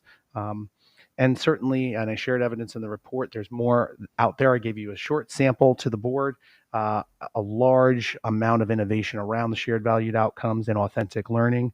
And of course, the endpoint college and university admissions were very strong last year, as detailed in the guidance and counseling report that the board received over the summer. That being said, we still have some areas of focus that, could you actually go back one? I'm sorry. Trying to be Thank you. A focus on mastery. So, you know, that mastery performance on assessments is not at those 2019 levels. We want to get back to those levels. We've seen patterns of concern in transitional grade levels. Second grade is a grade that we've been focusing on, reading and math in particular. You think about the experience of the students at the point where they were learning how to read in the spring of kindergarten, when we start benchmarking students, that's when we close school. First grade, they had an interrupted school year last year. And this year now is a year we hope to recover more learning loss. Same with sixth grade, I would argue. Fourth grade, one of the most important years in an elementary child's development, and that's when we closed. And we had interrupted schooling last year. Now we're in sixth grade, and they had to go through a major transition into sixth grade. So that is something we're talking a lot with parents about as well. Certainly student wellness and patterns of student wellness, emotionally, socially, and physically, are needs that we continue to look at. Student engagement in learning is a pattern that we've seen with the Challenge Success Survey at the secondary level. But also, I'd say a biggest focus is returning to the stresses and the demands of regular schooling or typical schooling without losing the creativity that we've gained over the past year. That's our biggest challenge. Okay, thank you, Ms. Finder. And we would argue that this is a year of promise for several reasons, simple reasons. We're seeing students every day, for the most part, every single day again, like we did in 1920. We have typical schedules and programming. We have less COVID-based restrictions or obstacles. We have some, but we have much less than we did last year. We have a fully staffed AIS, RTI, ENL, math, and reading support team. They've been taken out of the classroom and back into their original positions. We have greater club and extracurricular opportunities. More clubs are running certainly than they did last year. We have extra learning loss support through the ARPA and Carissa grant funding. And we still do have, we are carrying with us the lessons learned from the pandemic: innovation, flexibility, and new mindsets. So we're bringing with us not only the return to typical schooling and all those resources that we would normally have before the pandemic, but all these lessons learned, all of these new tools, and this new mindset that we gathered during the pandemic. So as we face the opportunity to move back towards more of like a 2019 year, we have to ask ourselves, do we only want to do what we were doing, or do we want to be able to do more? Do we want to be able to go back to 2019-20 and get to those levels of mastery and achievement, but also have more engagement, also have more personalization, also have more authentic learning? And we feel that with the combination of the typical schooling and everything we have learned from the pandemic, combining that now into this year, that we can start to make some gains in that area. And I think it's a good time to revisit our purpose. Why are we here? And the curriculum directors who are here this evening, we had an exercise, and you'll see this on each of the public-facing curriculum maps, which will be sent tomorrow, the website that we've been talking about. A why statement for each department that connects the department standards and department academic goals to the shared valued outcomes and the goals of the strategic plan. The why question is something that also we want all students to be able to answer. For example, when we walk up to students during observations, and between all the administrators here, we've observed thousands of lessons. We want to be able to walk up to a student and say, why are you learning this? Or why do you find this interesting? Or why is this relevant to your life? But we also see asking students these questions as the best form of data. Student voice is the best place to find our focus and to help them inform us as to what they need. This year, we will be creating a short documentary of student experience over the past year and a half, known as StoryCorps at North Shore. And I had sent an email out to all students in the district and also enlisted our faculty and administrators to help to begin the process with the Flipgrid Challenge, where I ask students several questions. Our students' perspectives are really going to help us, and we really want to create this as an authentic assessment where we work with faculty, students, and members from the community with experience in the field to actually help us produce this documentary together. So we're going to show you a short film with some of our student voices, a small sample.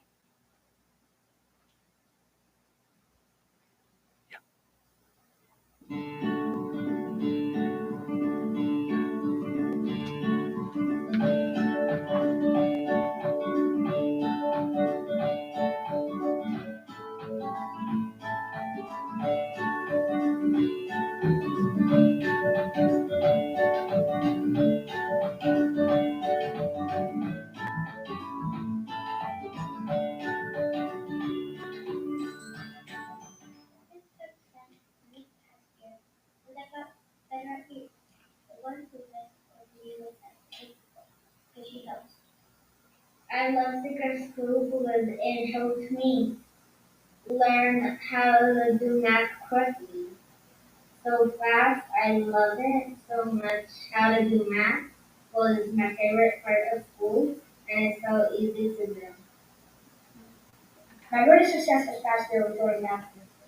I knew I was okay at math, but I never knew I could love it like that. North Shore helped me out a lot. My biggest challenge was last year when we did online school. I was new to it, so not gonna lie, I was a little confused. The school helped me a lot, especially in the math room. The teacher and students made me feel confident. One of my greatest successes over the past school year was a couple weeks ago when we had a team activity where we had to work together to solve a puzzle, and my greatest challenge was probably studying for a hard math test.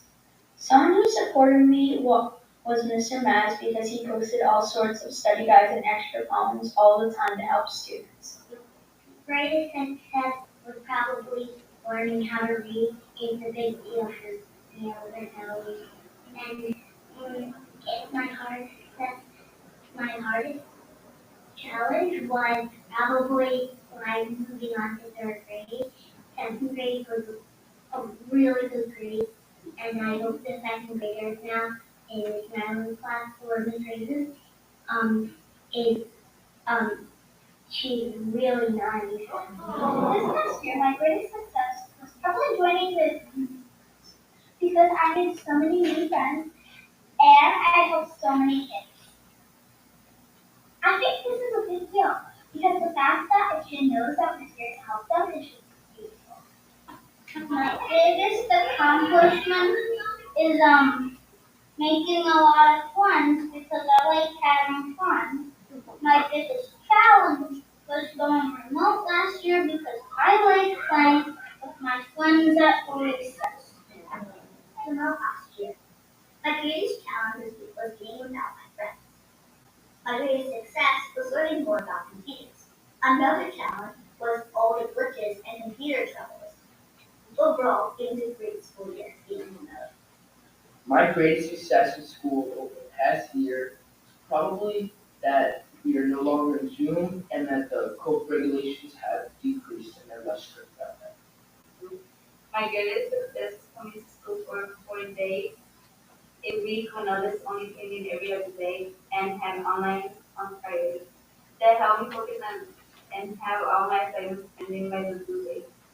So they will convince us to come to school 4 days, and I'm glad we did. My biggest success in the past year has been my success with learning math last year, and this year making so many new friends in my class, and also having a great opportunity of being in Beauty Class, which is a program to help younger kids in our school to understand how to kind of work their feelings and if they get into something, a fight that they can solve themselves, hopefully in the future.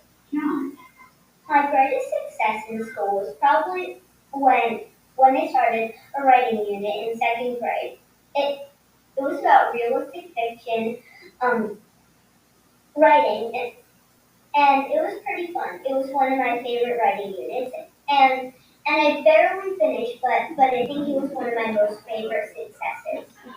My greatest success over the past year has been improving on my running while maintaining a high grade average. A challenge that I have faced is managing my time and making sure I complete all my homework and necessary assignments while still devoting a large chunk of my time to the track team and being an avid runner. Overall, over the past year, our friends, family, and teachers helped us succeed.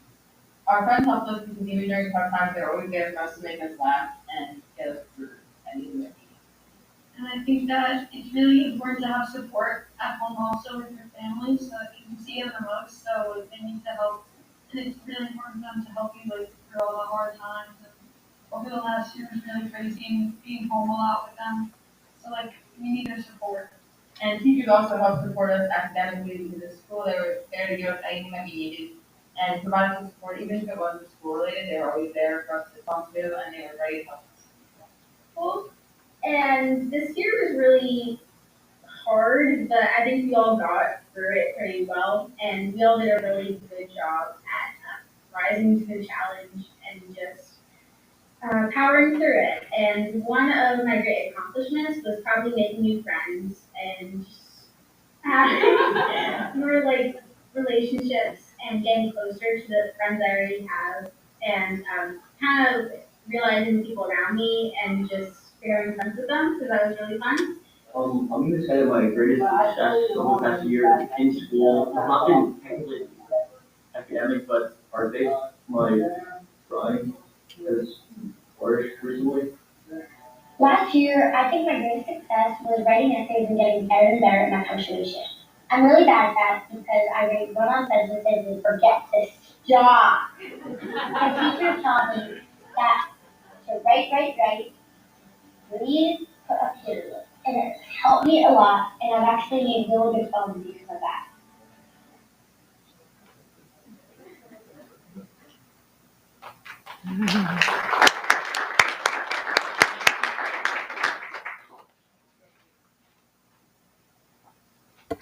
Our kids are the best. I'll always maintain that.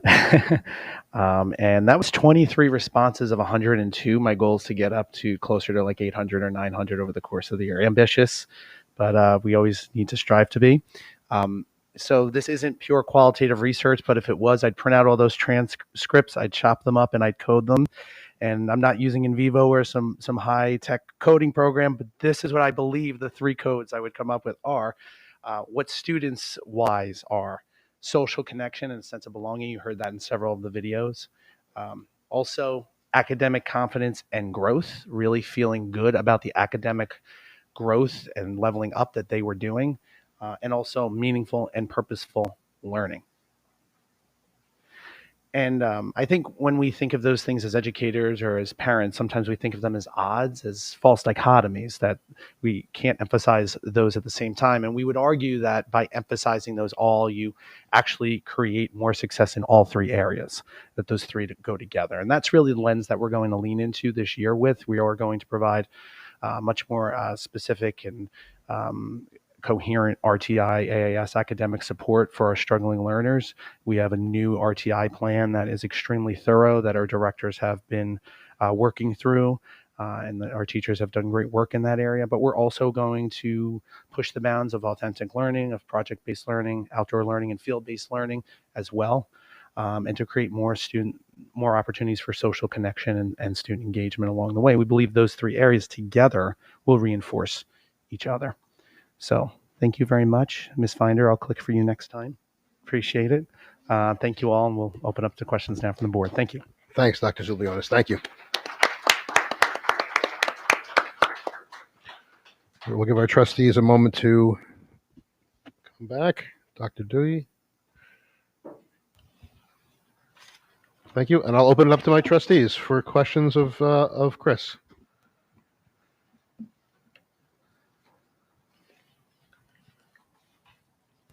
Please, sir. Okay.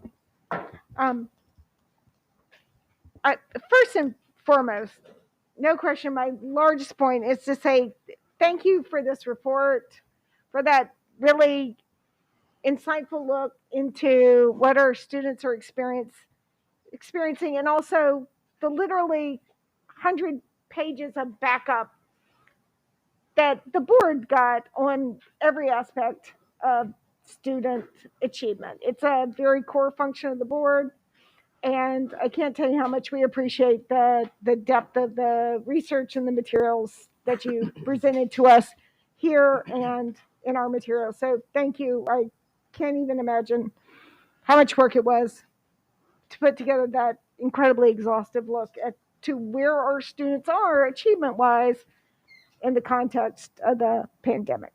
Thank you. Thank you. I'm glad that you highlighted your point that you had made about false dichotomies. I thought that was incredibly important, that you can have authentic assessments, and as one example, and you made at least half a dozen, I think maybe it was more like 8 or 10 examples of false dichotomies, that you can have authentic assessments, that they're not necessarily at the expense of other assessments. So thank you for that. What we didn't get to see here, which I loved in our backup, was the beautiful examples we saw of what happens in our STEAM programs in the elementary schools. That we got to see a lot of illustrations of what happens with their design experiments, that we saw elementary school students designing just a wide variety of activities. Hibernation habitats was the one that came to me off the top of my mind. But the extent to which our youngest students were engaged with that very, very hands-on learning was a revelation. We don't get to see inside the classrooms every day, and it was astonishing to see, and I really appreciated it. And by and large, I have some more minor questions I could ask, but I think that's absolutely the most important points to make. So thank you. Thank you. Other trustees? Andrea? I too was really struck by the portion on the false dichotomy is. How can we make all of that information public? How can we convey that and disseminate that to the staff in the schools, in professional trainings? To me, that was so important, everything that you highlighted and read in our backup material. So thank you for doing that. I know you spoke a lot about in here the project-based assessments and authentic learning. And I started thinking more about it and this idea that we want our learning to be meaningful and purposeful, and we want it to generalize to real life.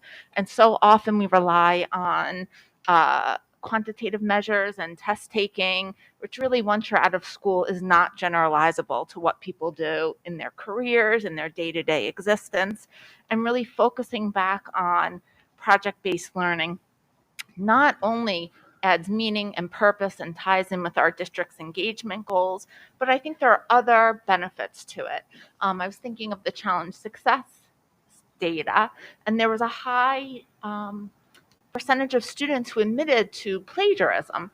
And I remember the people from Stanford told us that the data we had was pretty typical of students that they had surveyed nationally. But project-based assessment does solve that issue, right? Because it's much more difficult to engage in some type of academic dishonesty when you're creating your own work and your own projects.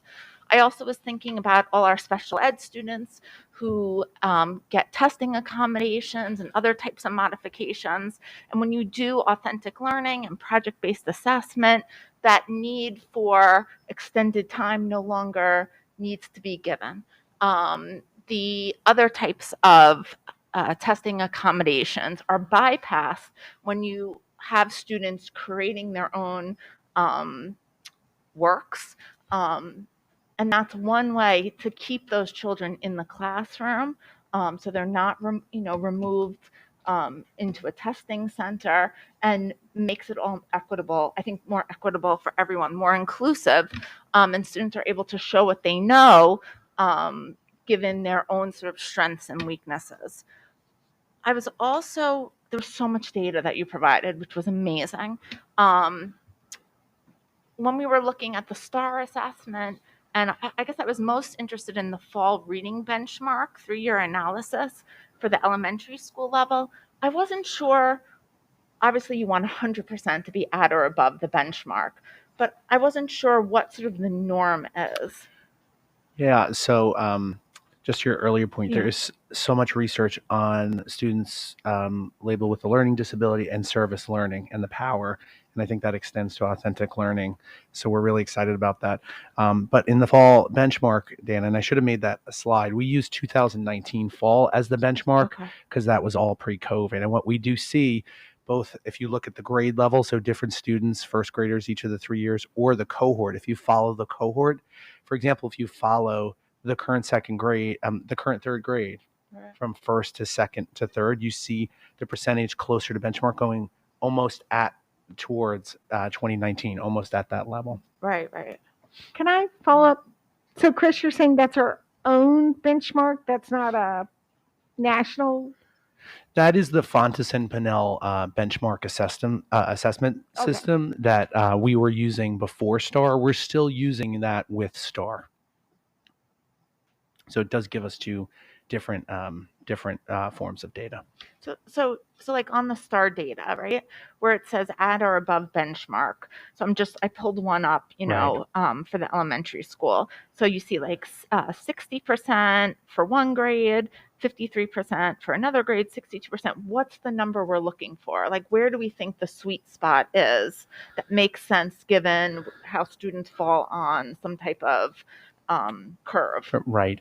So, the interesting thing is we are comparing fall to fall. So it's the beginning of the year. We expect every year that at or above benchmark number to go up from the fall number.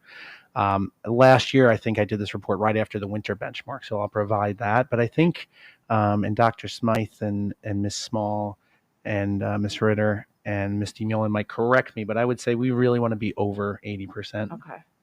So we do want to see movement on that. I do include the on-wall two together. It is over 80 because I do think because we didn't offer or have as much AIS available last year because of COVID, we have more kids that would have been at or above who are on watch. When you combine the full staffing with now our RTI plan, which is much more rigorous than in the past, in other words, more kids are getting more support. I do think that will correct for that, and I would expect the fall benchmark number to be much higher. So and this will be the last thing I'll say, but that fall reading benchmark, right? If you look at the percentage of students that are one level behind, right? It's sort of in most cases it's caught up a little bit, right? As the years have gone on since COVID. Yes. Right, which is good.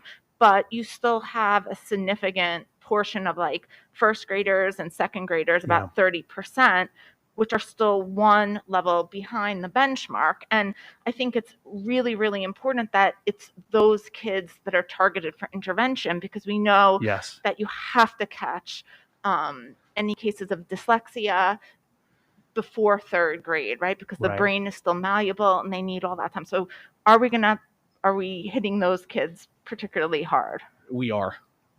I'd say more intensively than ever before because of the new RTI plan that we have. Right.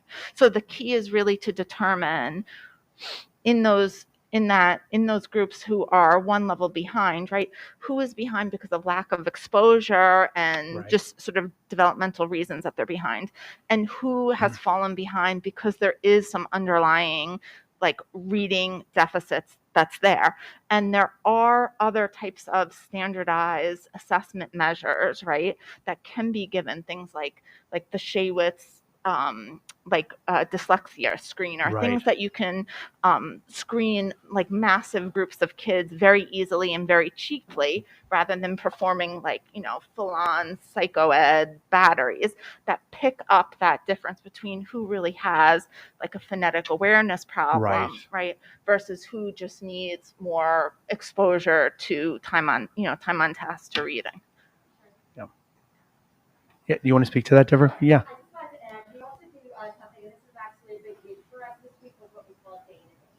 And what that is it's a time when the classroom teachers and the reading teachers get together and the other providers get the kids, and we take a very close look at any students who have areas of weakness. We analyze from the data what is the area, and we work on how we're going to tailor their program. In some cases, if someone is a classroom, there will be delivered through the classroom teacher, but we look at what areas the teacher can target. And in other cases, we say the kid is going to come out for an intervention, and we closely match the intervention to what the child needs. So we have a whole process for trying to look at what exactly the child needs. Thank you. Thanks, Deborah. Thank you. Other trustees? Trustee Mosca? I want to keep my remarks short because it's so impressive. I want the focus to be on the people who worked with you to make this report. I'm still absorbing it. I think it's 62 double-sided pages, so I'm definitely still. And I'm sorry I didn't get it to you sooner. It's my fault. I'm just going to hope that there'll be more opportunity for questions as the next few weeks go on. I've been a little preoccupied lately, so I haven't quite focused on where I want to. But I was struck, just a few notes that you. And I saw it again in the presentation, but as I was reading, words like authentic learning, project-based learning, outdoor learning, meaningful and purposeful, unity and empathy. I mean, these it's a student achievement report, but it's a faculty and district administrators report. It's a very heartwarming, impressive, intelligent, and something that makes me incredibly grateful report. And I apologize for going on, but I'm very moved by what I'm reading. I'm seeing the results of all these efforts in my daughter and in her friends to a tremendous extent, despite continuing difficulties. And I'm seeing it in her faculty, with whom I get to have never enough contact, but enough to know that this is an incredibly dedicated district. And thank you all Thank you, Dr. Z. Thank you. Thank you. Rich, did you? Sure. Thank you very much for the report and for the backup. It's okay. Better? Yeah. Okay. Sorry. Once again, thank you very much for the report and for all the backup material you've provided us. It's beyond extensive. I just have some questions about high school programming, looking at the results that we have with IB versus AP.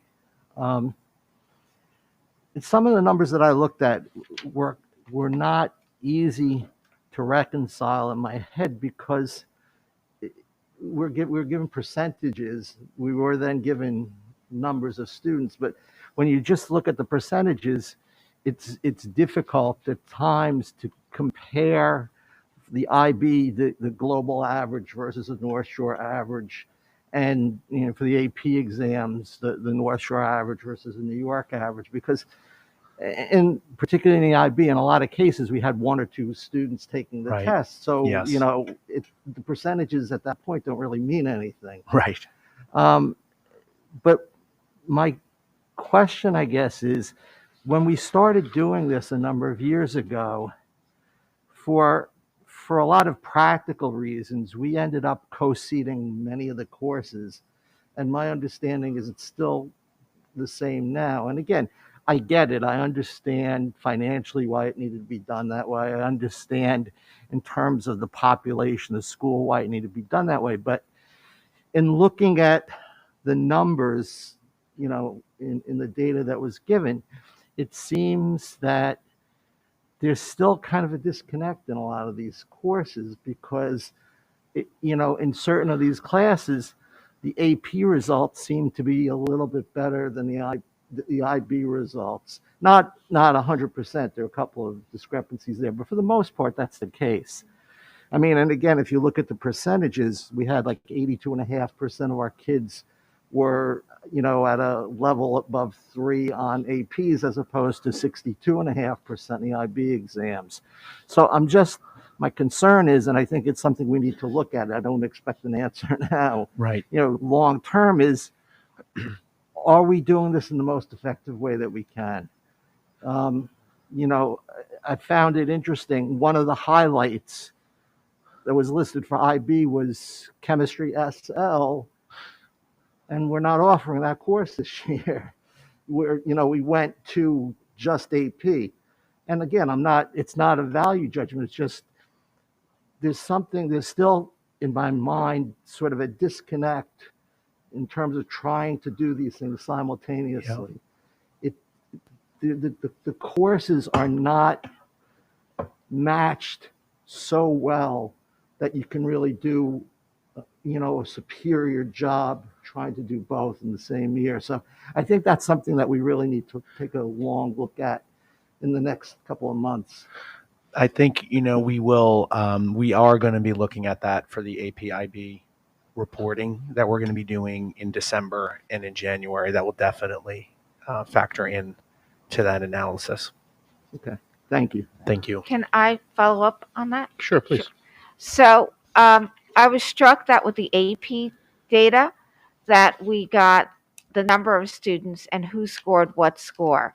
We did not get that with the IB, and I would request that be sent to us because I know the college boards do provide that information about how many students got a 1, how many 2, 4, 5, whatever the number is, because I would like to see those numbers in terms of the scoring, because the average and the mean, as Rich just said, can be very deceptive in terms of how meaningful it is. Yep. And listen, I'm a parent who paid 2 college tuitions, 1 graduate tuition, and I'm looking at law school now at $100,000 a year. Those scores matter. They matter for college admission. And the AP scores come out in their junior year, sometimes their sophomore year. They can take those tests, and it matters when they're talking college admission because it shows that they can handle a college level course. The IB scores, if they're for college credit, it's a 2-year course. The kids are already in college before those scores come out. So to me, they don't have the same meaning as an AP score. And also, based upon the mean numbers I'm seeing, I don't see a lot of kids getting college credit on those IB courses. But the college credit is not only important in terms of kids maybe being able to graduate 6 months to a year early, which if you're looking at private school tuition is $75,000 a year. It's a significant savings that can be used towards graduate school. But it's also important in terms of course selection, because if you have enough credits, you register as a sophomore. You don't register as a freshman, and you get better course selection. And you can maybe even put some graduate courses in that undergraduate training. So the scores themselves are important in terms of seeing what that benefit that our students may be getting out of it. It's not the end all and the be all, obviously, but I think it's important for us to have that information, especially in light of moving forward. I also found it difficult to reconcile. Some of the numbers were so strikingly different because the students could opt out of those Regents scores, out of those Regents tests. Yes. And I would assume that unless you had some confidence going into it, though I guess that assumption in some cases proved wrong, that you would not take the Regents exam. So the numbers this year I think are a little tricky to rely on, just like the 2020 numbers for IB scores are tricky to rely on because there was no external assessment. And, for this year, it was optional whether you did the external assessment or not. Whereas AP, it was not. And the curriculum for IB was also shrunk. I don't know if that happened in any of the Regents courses. So I think the numbers this year are hard to go by, but I would still like to see that information. And when I ever get off this board, if I'm not too old and decrepit, I'm coming back with Strunk and White, and I'm going to teach all of you how to diagram a sentence, because the English scores were, on the Regents, of course, they're great, but I noticed in some of the AP courses they were not as strong as I thought they could be. I don't know how they compare to prior years because we didn't go all the way back, and I don't know if part of that is due to so many students in their junior year not taking AP Comp like they used to, and then AP Lit. They're doing more of the IB curriculum, which goes to, I think, Rich's point. But that really, to me, those AP scores are really an essay writing skill, a reading skill. And essay writing is so important for these students moving forward when they get to college. They need to have a mastery of essay writing and research writing, because that's what they're doing in these colleges. And that's what and that's what you do when you get out in the real world. You have to be able to write, and you have to be able to communicate clearly. So I was a little surprised and disappointed in the AP scores on the English AP, both courses. So those were my thoughts. I was just going to say, I'll double check. I had thought I gave a 5-year analysis, but let me see if there wasn't there for each subject. But maybe also, it was on the click. Maybe I missed it in the click. Yeah, there were several attachments. Yeah, I think there. pages, I I'm looking at went pages to as 68 many through as I could. 92.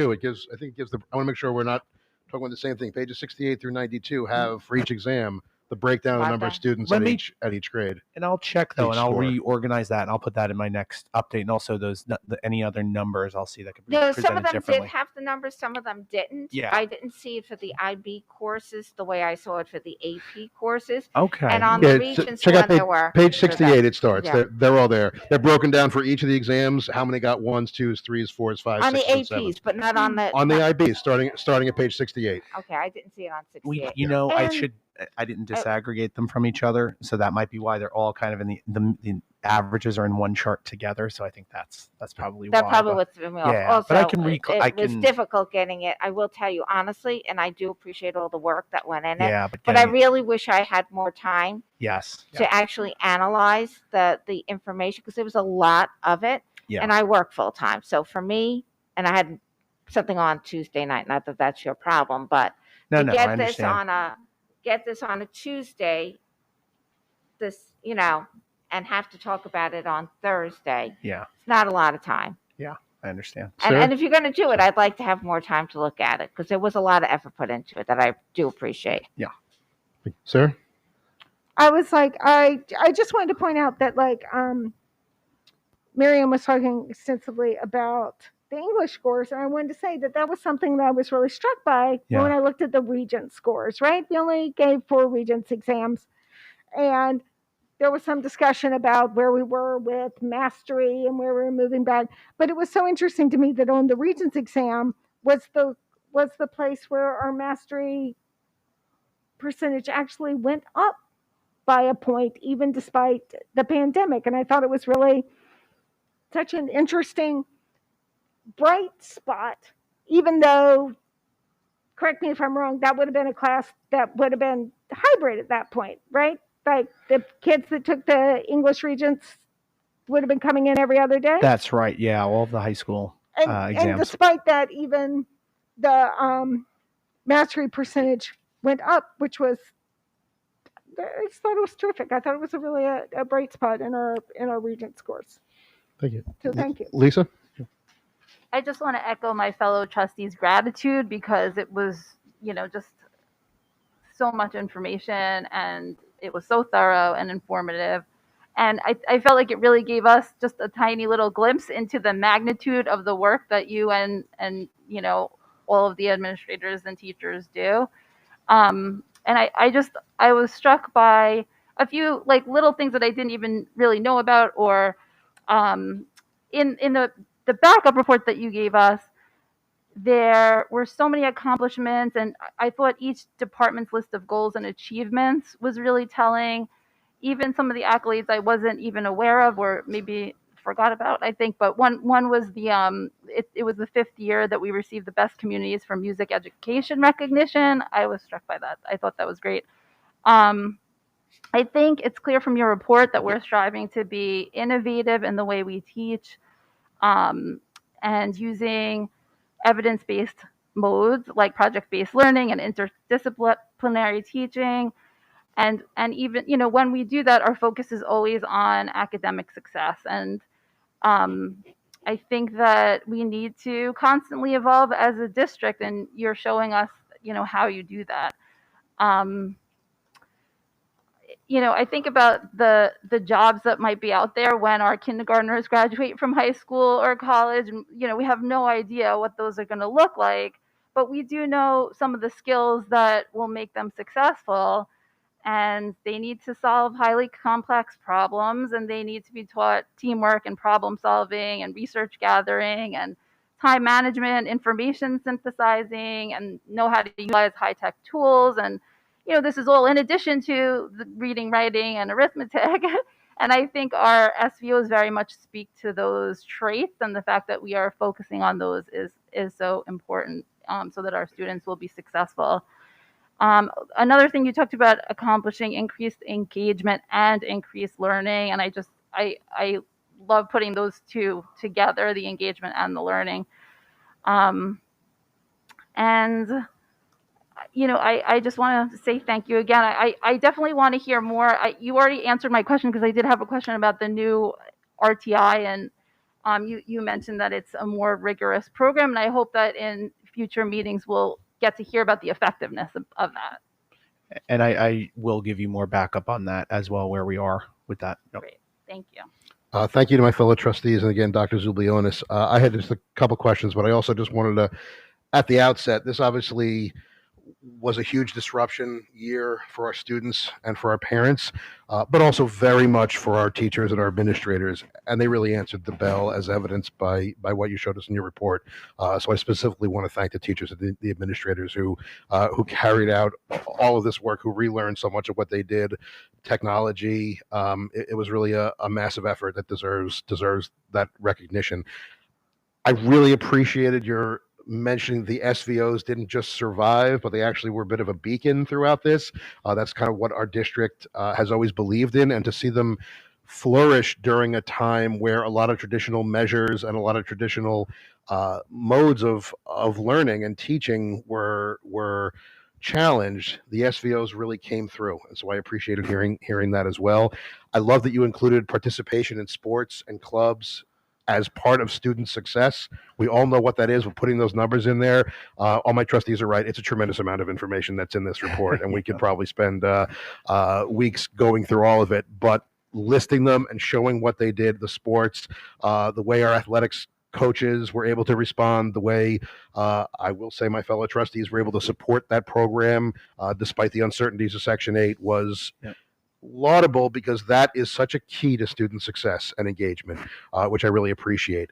What my fellow trustees, specifically what Lisa just talked about preparing our students, not just for success beyond North Shore, but those reading and writing skills and critical analysis skills. I know one of the goals we have for this year is sort of analysis of AP and IB and looking at that. And I think that will be really telling, because I think we've always talked here about the overlap between the SVOs and the specific IB program, specifically to prepare our kids at all levels, even in the hard sciences, to use their writing and their analytical skills to be able to express their understanding of subject matter. So I'm looking forward to seeing that in that report. So we're almost done with this one, but I'm already teeing you up for the next one. And just Andrea covered a lot of the questions that I had about those STAR assessments, which of course for the general public are not opt-out exams. Those are exams that pretty much everyone takes, which are really important for our benchmarks. I'm curious specifically, and you answered my questions about, it seems like in October of 21, we were between the quote unquote benchmark of fall of 19 versus the dip in fall of 2020, when we were amid really the height of all that chaos and kids have been away for so long.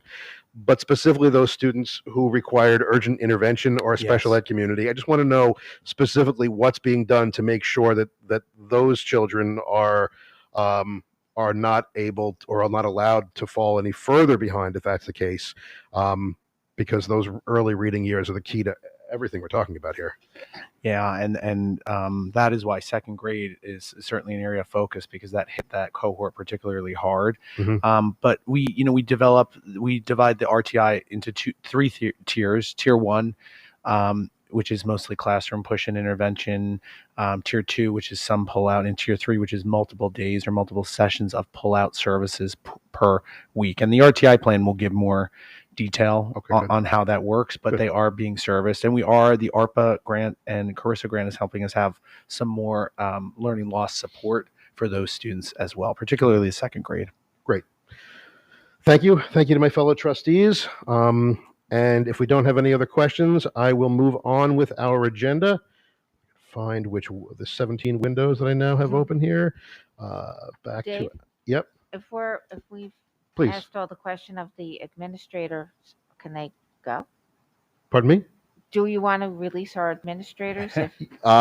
We certainly can. There's no reason for them to stay other than the joy of attending North Shore School Board meeting. But we again appreciate your work and recognize how much you have going on, and everyone needs to rest up, because this is a big weekend for our district with the play and the playoffs. So rest up, everyone. Thank you. Thank you. Happy Thanksgiving, everyone.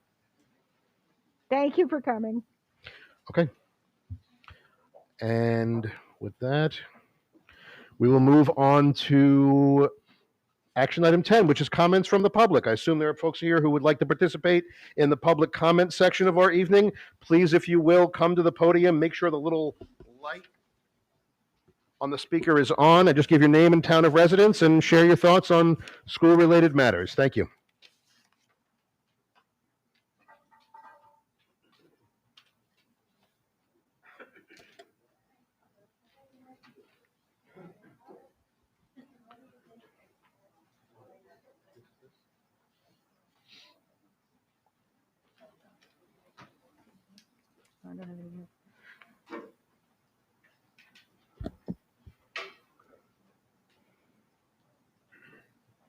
Just waiting for him. I'm Is it sorry. on? Oh, sorry. Okay. Renee Monty. I have 2 girls in Glenwood Landing and 2 in 7th grade. Yes, that's 2 sets of twins. One, I would like to address Dr. Dolan. I appreciate you getting back to us so quickly in our emails. And I appreciate the fact that you're going to reconsider the winter concerts and who could see them. It's nice to know our voices are heard and you are responding to it.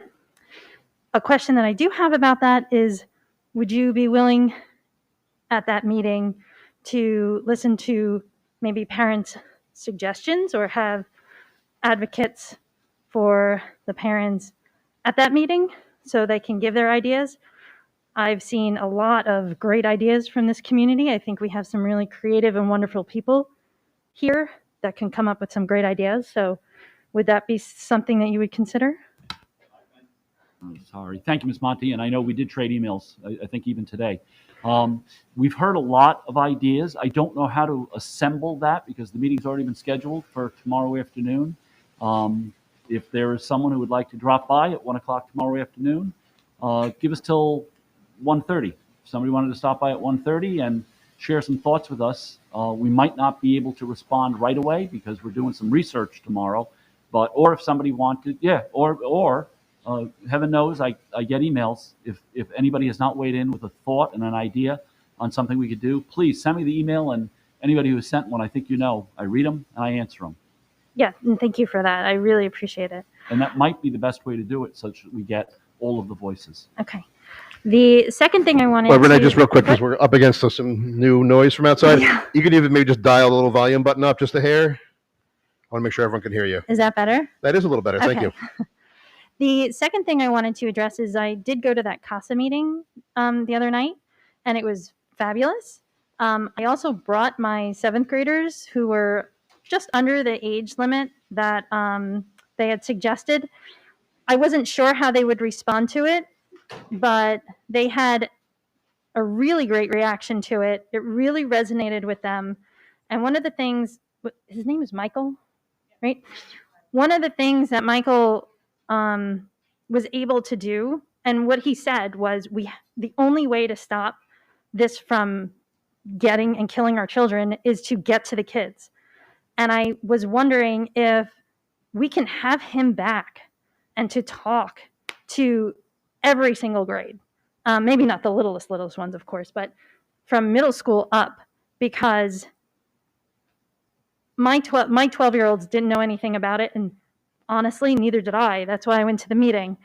And I was worried about how they would respond. We talk about it at home, but not to that extent. And I think it was really important for them to know this. And we went through scenarios with them, me on my own. But I think that that's something important that should be discussed with these kids. Scenarios. If you're on the bus and you say your knee hurts, and a friend says, oh, here's a painkiller that I got for my knee, they could be dead by the time they get home on the bus. And how to respond to those, here's a pill. How do you react? How do you say no when you're surrounded at a party? How do you say no when you feel the peer pressure? So I think those are some things that maybe we can incorporate. And I think it should, that's just me personally, from 6th grade up, because I think it's going to affect all of them.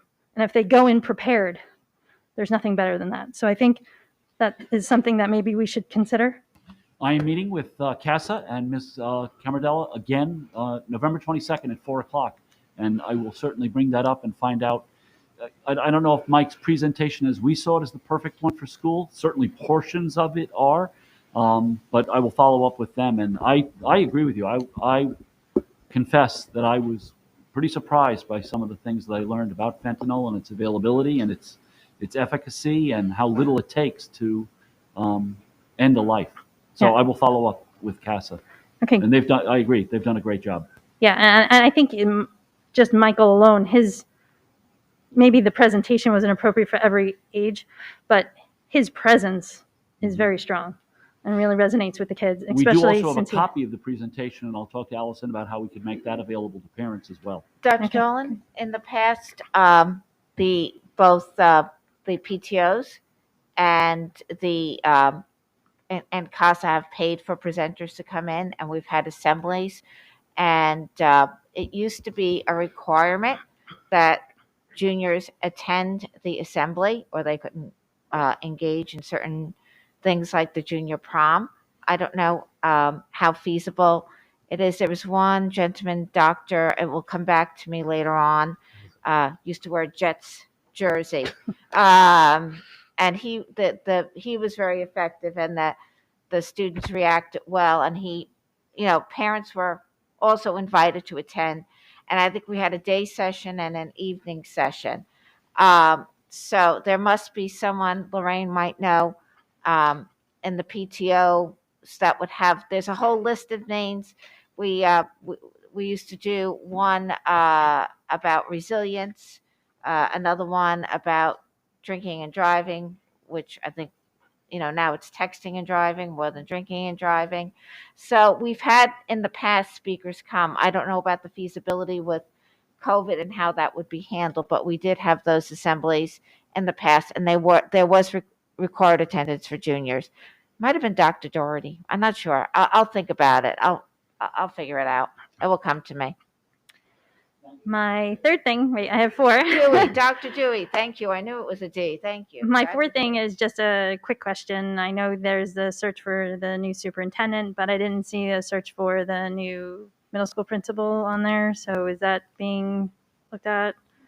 We are in fact interviewing, let me finish the sentence before you get scared. We're interviewing finalists next week for the assistant director for special education. And as soon as we get that position filled, we will begin the process of advertising for and then beginning the search for a middle school principal. Okay. I would predict you'll hear something about it in early January.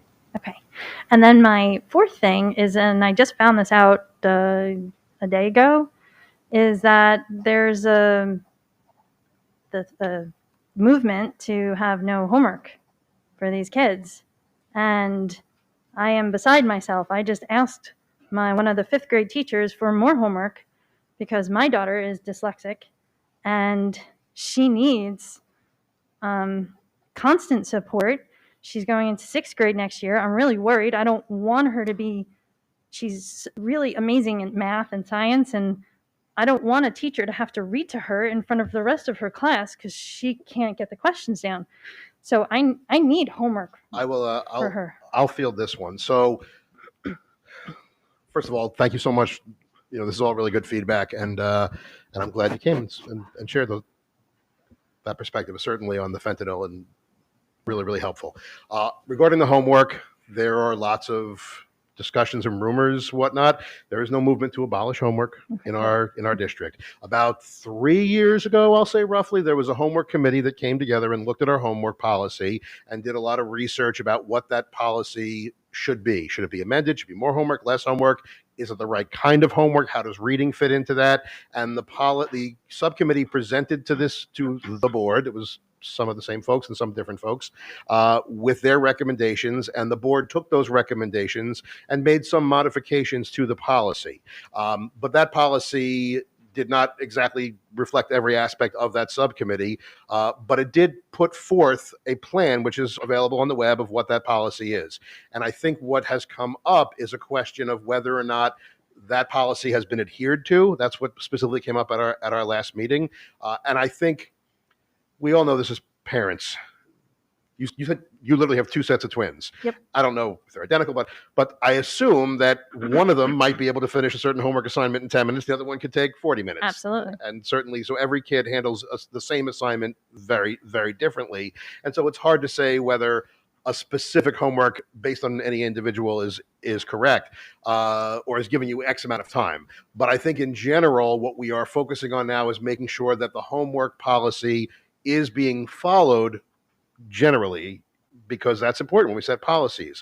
That said, teachers do have some latitude. Teachers, we empower our teachers to be able to teach in the way that they see as appropriate. And as long as it fits into the general guidelines of what the policies are in the district, they will be adhering to that. And so there is not a movement to abolish homework in the district. There is a awareness, and I'm sure you've heard, and I'm not aware of everything that goes on in the community, obviously, but there's certainly a lot of discourse out there that people are talking about, that there are some folks who are concerned about there's too much homework. There are some folks that are concerned about not enough homework. And I would say that is the essence of a public school, and that different people have different perspectives. We all come here to try to reach a balance. I think this board has tried to reach that balance. And I would also say, as a secondary part of this conversation to some degree is about K through 6 or maybe K through 8. The high school is a different story in that, based on students' programs, if a student is going to be an IB candidate or a student is going to be enrolling in many AP classes, they're essentially opting in to a tremendous amount of homework. Right, but you want them prepared for that. And if they have no homework until eighth and grade, you're not going to be they're able, not we're going to be sitting able here to do talking it. about what the Right. scores are in these exams. That's You're not going because to be they able to have do well homework. in those if you're not going to do a tremendous amount of work. But for the younger grades, it's a question of what's appropriate, and we want to make sure that policy is generally being followed. And where is that policy? It's online. I don't know the specific number of the policy. Okay. 4730. 4730. Are you surprised that Mrs. Finder can recite? No, the she's policy? amazing. I mean, I'm Glenwood Landing too, I've so been I there for concur. 8 years now. All So right. they're all on the website on the BOE tab on the right. If you click over it, hover down, it will bring up the policies. 4730. They're grouped in thousands, I believe. All right. Well, thank you. Thank you. And President Lover, can I just clarify, Trustee Russo, thank you for the junior meetings in person. I just want to clarify this. In September, at the high school, we've been doing grade level meetings all in person, and they've all gone safely. So I Great. think to your end, we should do more of that. But because we believe that nothing substitutes learning for kids other than being present with each other. So, and we've done them safely. So we've done whole grade meetings in September. Great. Thank you. By the way, everyone knows that Mrs. Finder is our principal at Glenwood Landing and Mr. Contreras is our principal at the high school. But if you didn't, now you do. Hi, good evening. How are you? My name is Diana Hediati. I have 3 kids in the district, all at Glenwood Landing. I'm just going to follow up on something Renee had just said. So I missed the last meeting, but I too heard something similar. So can you please explain what exactly was discussed with respect to, I'll use change of the homework policy, just so that we have an idea? Nothing about change. Question of adherence. There's been feedback from members of the community who feel like the transition from 5th grade to 6th grade has resulted in a tremendous amount of homework in 6th grade that is beyond what the policy generally calls for. And really, as a board, we don't know. I don't happen to have a kid in 6th grade. Mine are in 8th and 9th. But even if I did, that's just my own kid. So the response to that was from the board to turn to the administration and say, let us know. Are we adhering to the policies as we 2 or 3 years ago had said were academically and educationally and emotionally appropriate for our kids? Okay. Thank you. Thank you.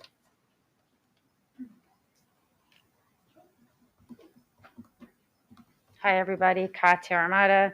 For the first time, I actually came with notes, and Renee beat me through it. My 2 topics were homework and fentanyl, so I'm not going to read them. I just want to reinforce. I was actually part of that homework committee along with 2 of our board members here today. I got to read all the reports, and there is one study that it reinforces the fact that that shows that homework doesn't necessarily improve academic achievement. However, it does do a lot more for the students, and I'm very happy with the current recommendation, although some students could use some more just came here to support the fact that we need that.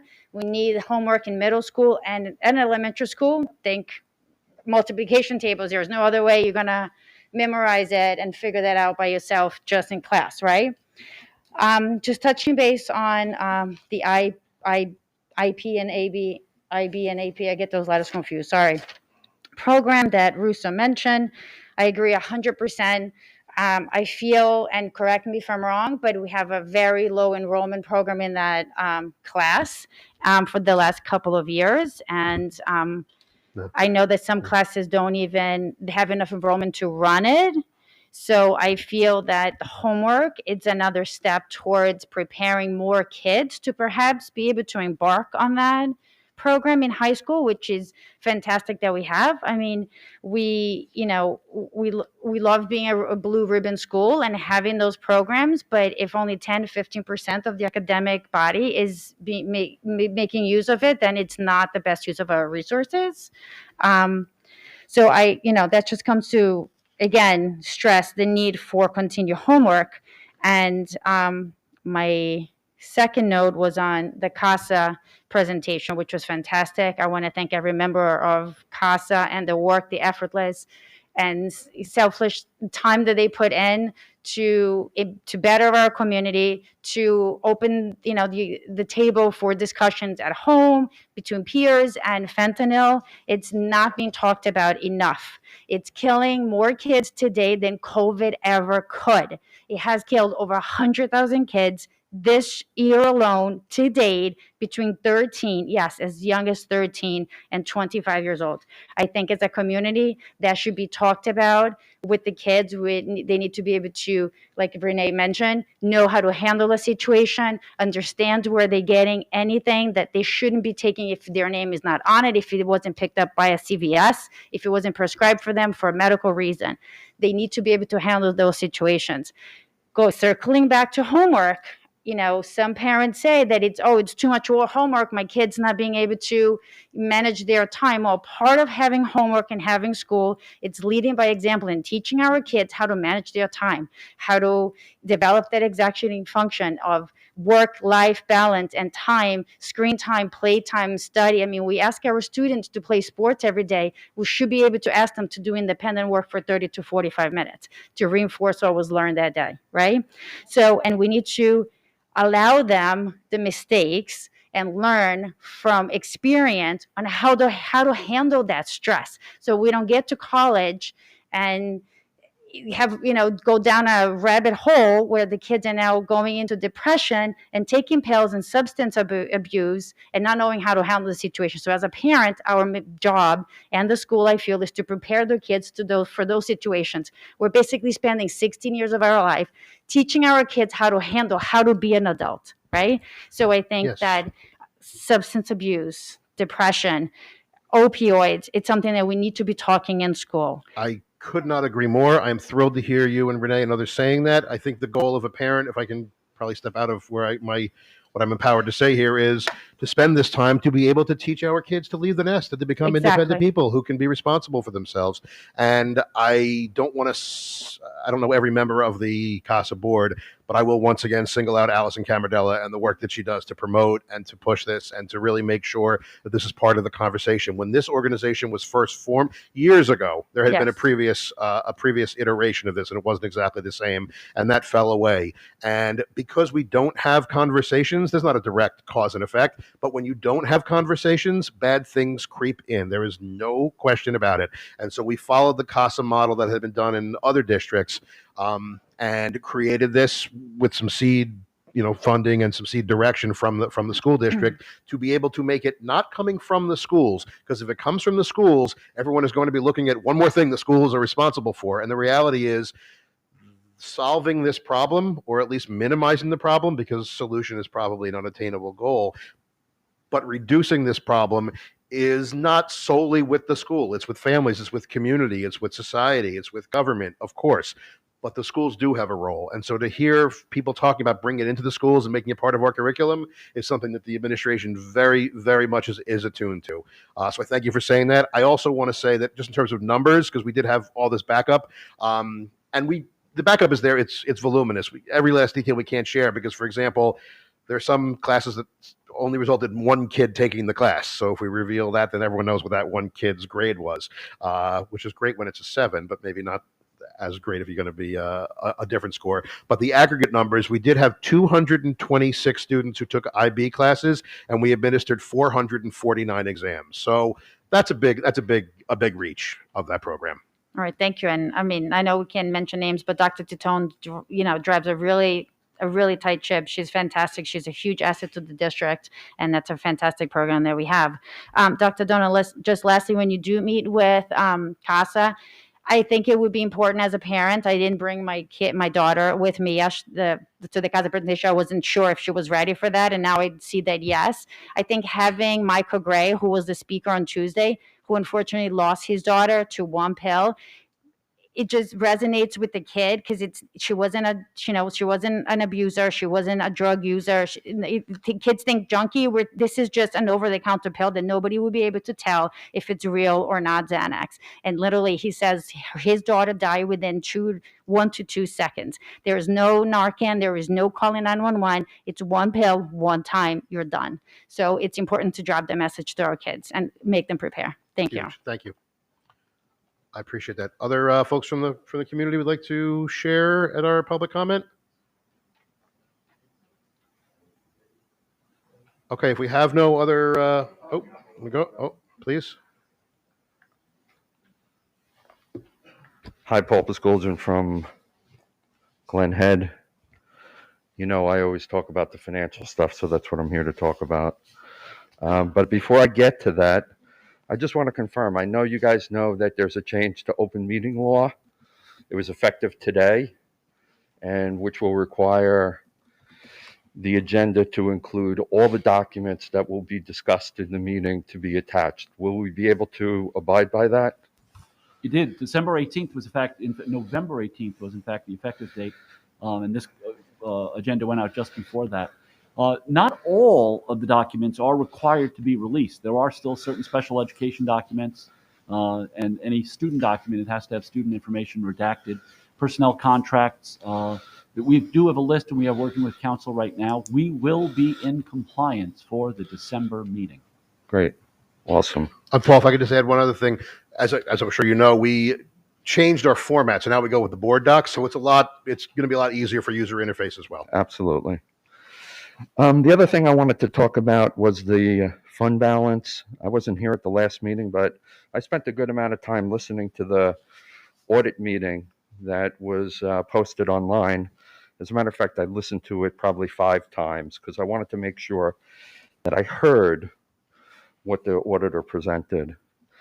And I got to tell you, I was shocked, absolutely shocked that in the July 12th meeting that the administration, Olivia, pulled the wool over the eyes of the community. Wow. And wow, Paul.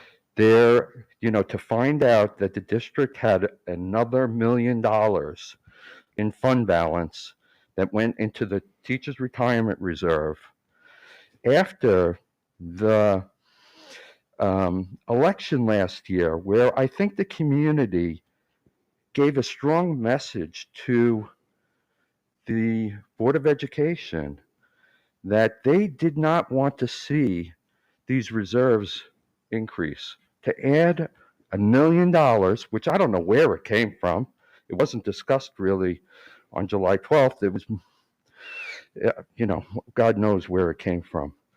But, I just don't understand, how you didn't get the message. Do you want the budget to fail? I know, Dr. Dolan, you and I spoke about this when we first met, and you said one of your number one priorities is to make sure that the budget passes. I think doing these kinds of things are, endangering that. I don't know. It seems like that's what you want. I'm not sure. So that's it on the budget. I want to thank you, Dr. Dolan, for getting back to me on the chaperone pay. I'd like to talk more about that if we have an opportunity, the chaperones and payments to chaperones for trips to Belize and to Greece. I'm sure that there's not a lot of people in the community who haven't gone to Greece, and they're footing the bill for chaperones to go to Greece or Belize. Seems unreasonable.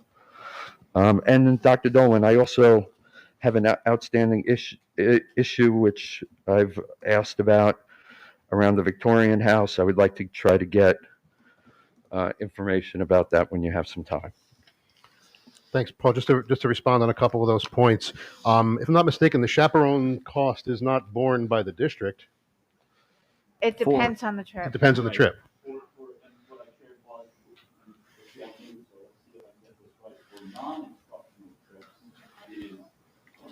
Thank you. For non-instructional trips, it is collected by way of the student fees, but for instructional trips, it is borne by the So the 11 chaperones that went to Greece, did the taxpayers pay for that? Do we know? I No, think the the music tours. taxpayers did not pay for the trip to Belize. The expense was covered by parents. Okay. And the 11 teachers that went to Greece, or chaperones that went to Greece, did the taxpayers pay for that? No, they did not pay for that. They Okay. reimbursed the district. Okay, that's great. So Paul, just as an alternative, I mean, we'd like to have you come to the meetings and share your thoughts, but sometimes it would be more helpful if you ask the question first rather than levy the accusation. I asked the question to Dr. Dolan several weeks ago, actually, and he responded today.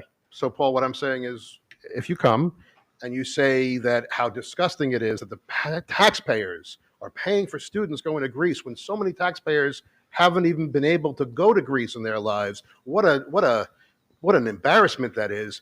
And then you find out like 30 seconds later, it's not true. Potentially, you could just ask from the podium, and then we could answer the question. I just and then asked. Asked. You asked after levying the accusation.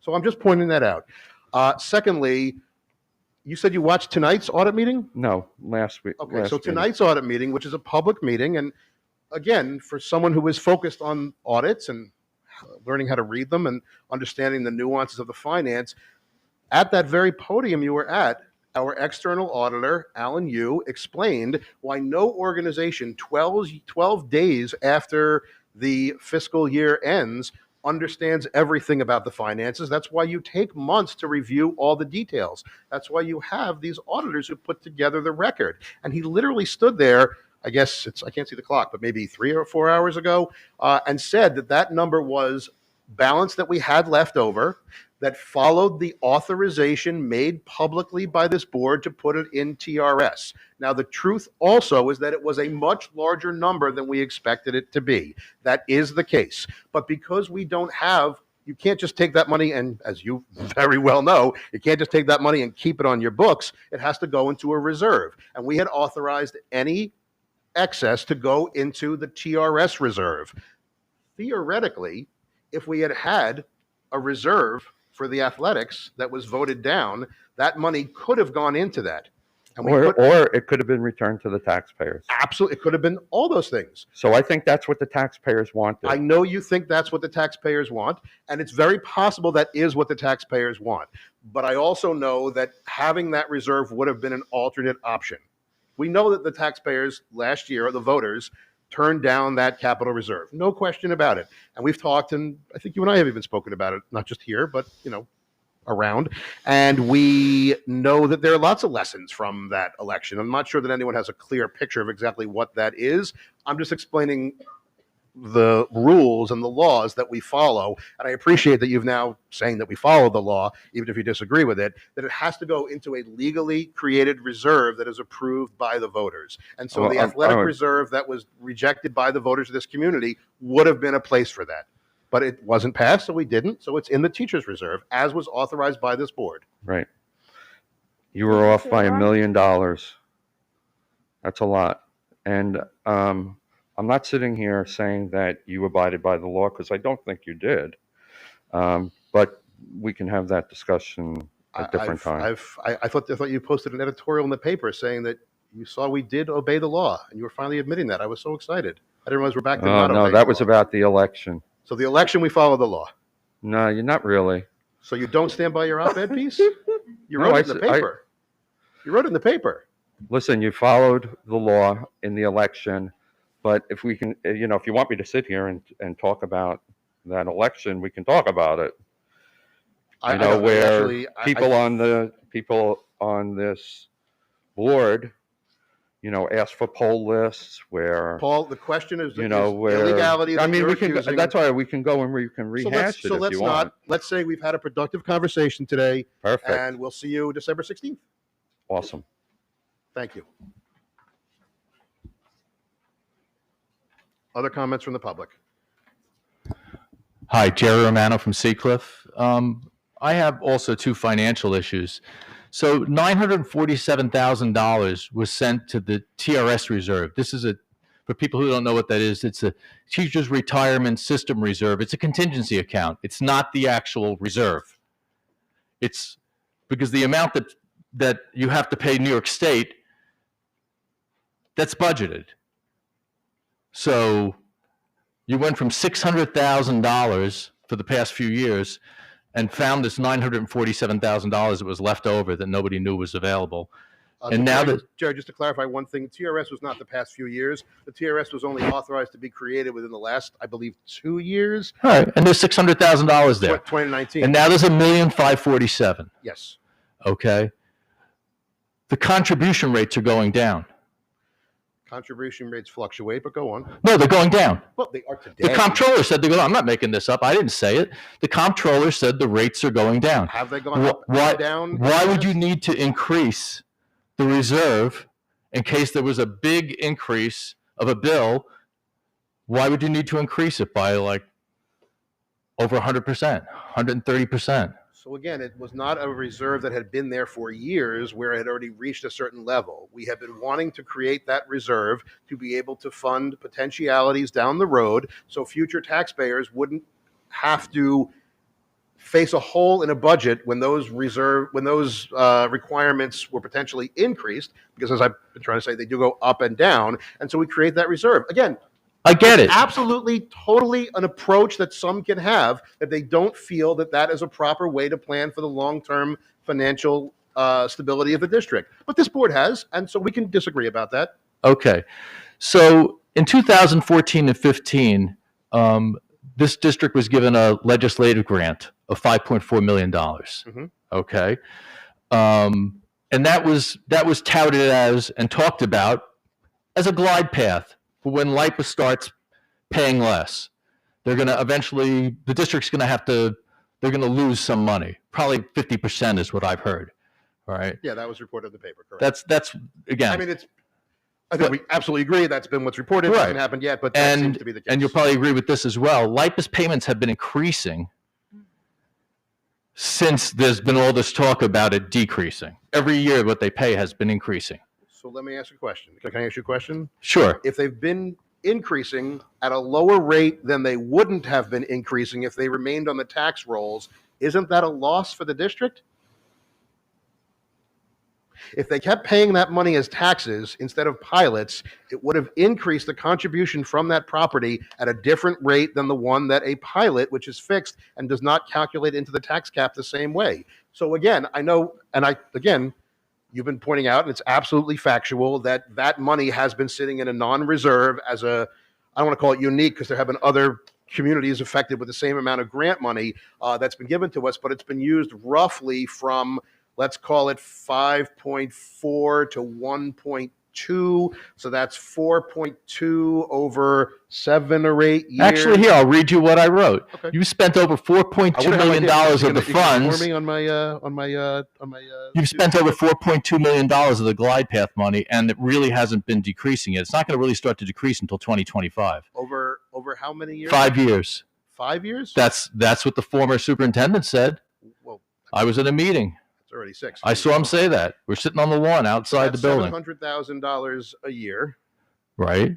And I don't know the exact amount that the pilot is hurting us versus the taxes, but that has been the approach of the board, to use that slowly over time. So If we had when just so I understand, in 2025, when the amounts really start to decrease, it's going to decrease by almost 50% over 5 years, beginning of 2025.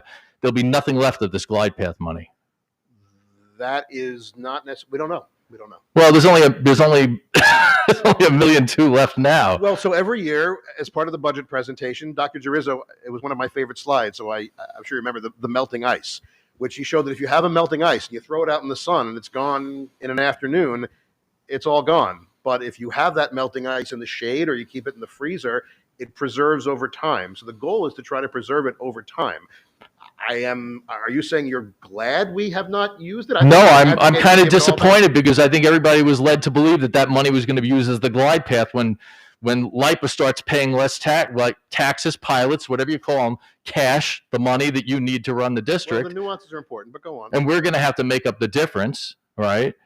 That glide path money's gone. If, as is reported in Newsday, the contribution from that plant goes from approximately I shouldn't say that plant because it's really several properties down Right. there, but that whole area goes from approximately 18 million to under 9 million, and we lose $9 million. That's a lot of money.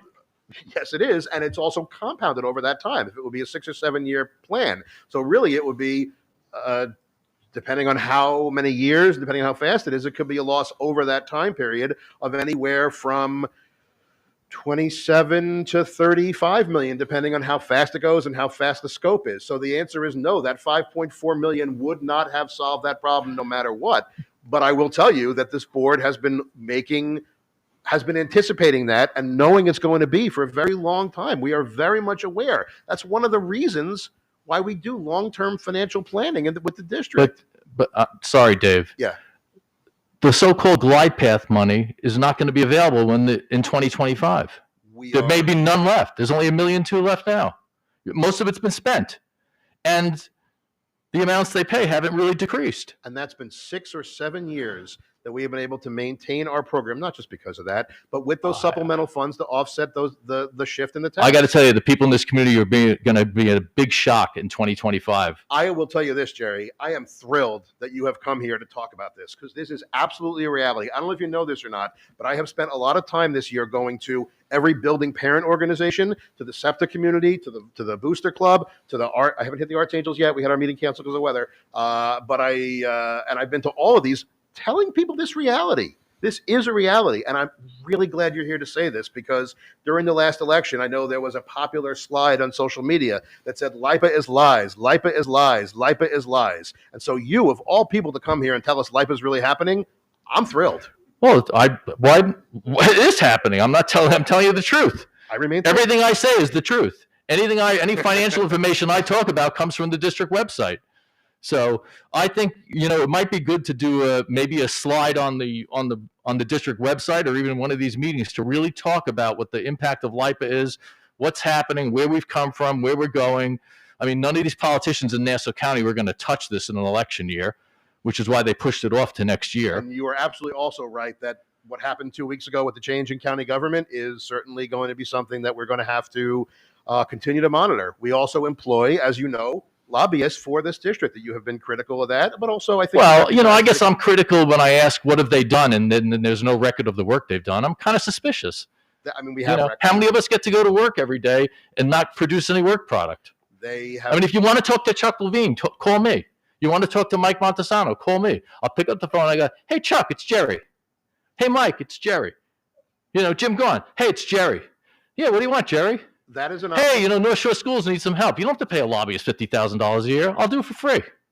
I would say that is a separate offer from what we run as a district, but I guess we appreciate that. But I will tell you that in general, I will tell you this. You can say I'm not saying the truth. They have done work. They have documented their work. I have met with all of those people, including our state senators, our outgoing county executive, our legislators, our assembly members, our who am I forgetting? I'm probably forgetting one or two. But the point is, I have met with all of them. We are on their radar, and I believe the same way that those many years ago, I don't know if it was 5 or 6, I thought it was 7 or 8, that we got that money, was the result of our predecessors. I didn't really much pay attention to what was going on at the board by then. I don't know how I got sucked up. It was a lot of people were involved in it. There were a lot of people involved, but they lobbied with help, and they were able to get that $5.4 million. And by the way, that $5.4 million is not local tax money. That is state tax money. Obviously, we paid a few pennies, as everyone across the state. But that's money that we got through the result of that, and we will certainly Good. try every Do you angle. think you could maybe like tell the whole story? Because a lot of people don't understand LIPA. I think it would be really helpful. I've literally been doing that. This is Not you right here, right now. I'm No, saying I've been like going on the around district meetings doing website. it. You know, on the district website, just LIPA, what it means, how it works, what's going to happen. I could not agree more. All right, thank you.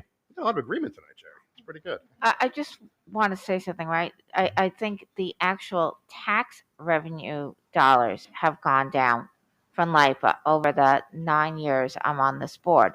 The pilot numbers have increased because properties, and that not just the property down at the plant, but transformers, little things you wouldn't even know, were taken off the tax rolls, and they were now made payments in lieu of taxes. That's literally what pilot stands for. So the pilot number has gone up.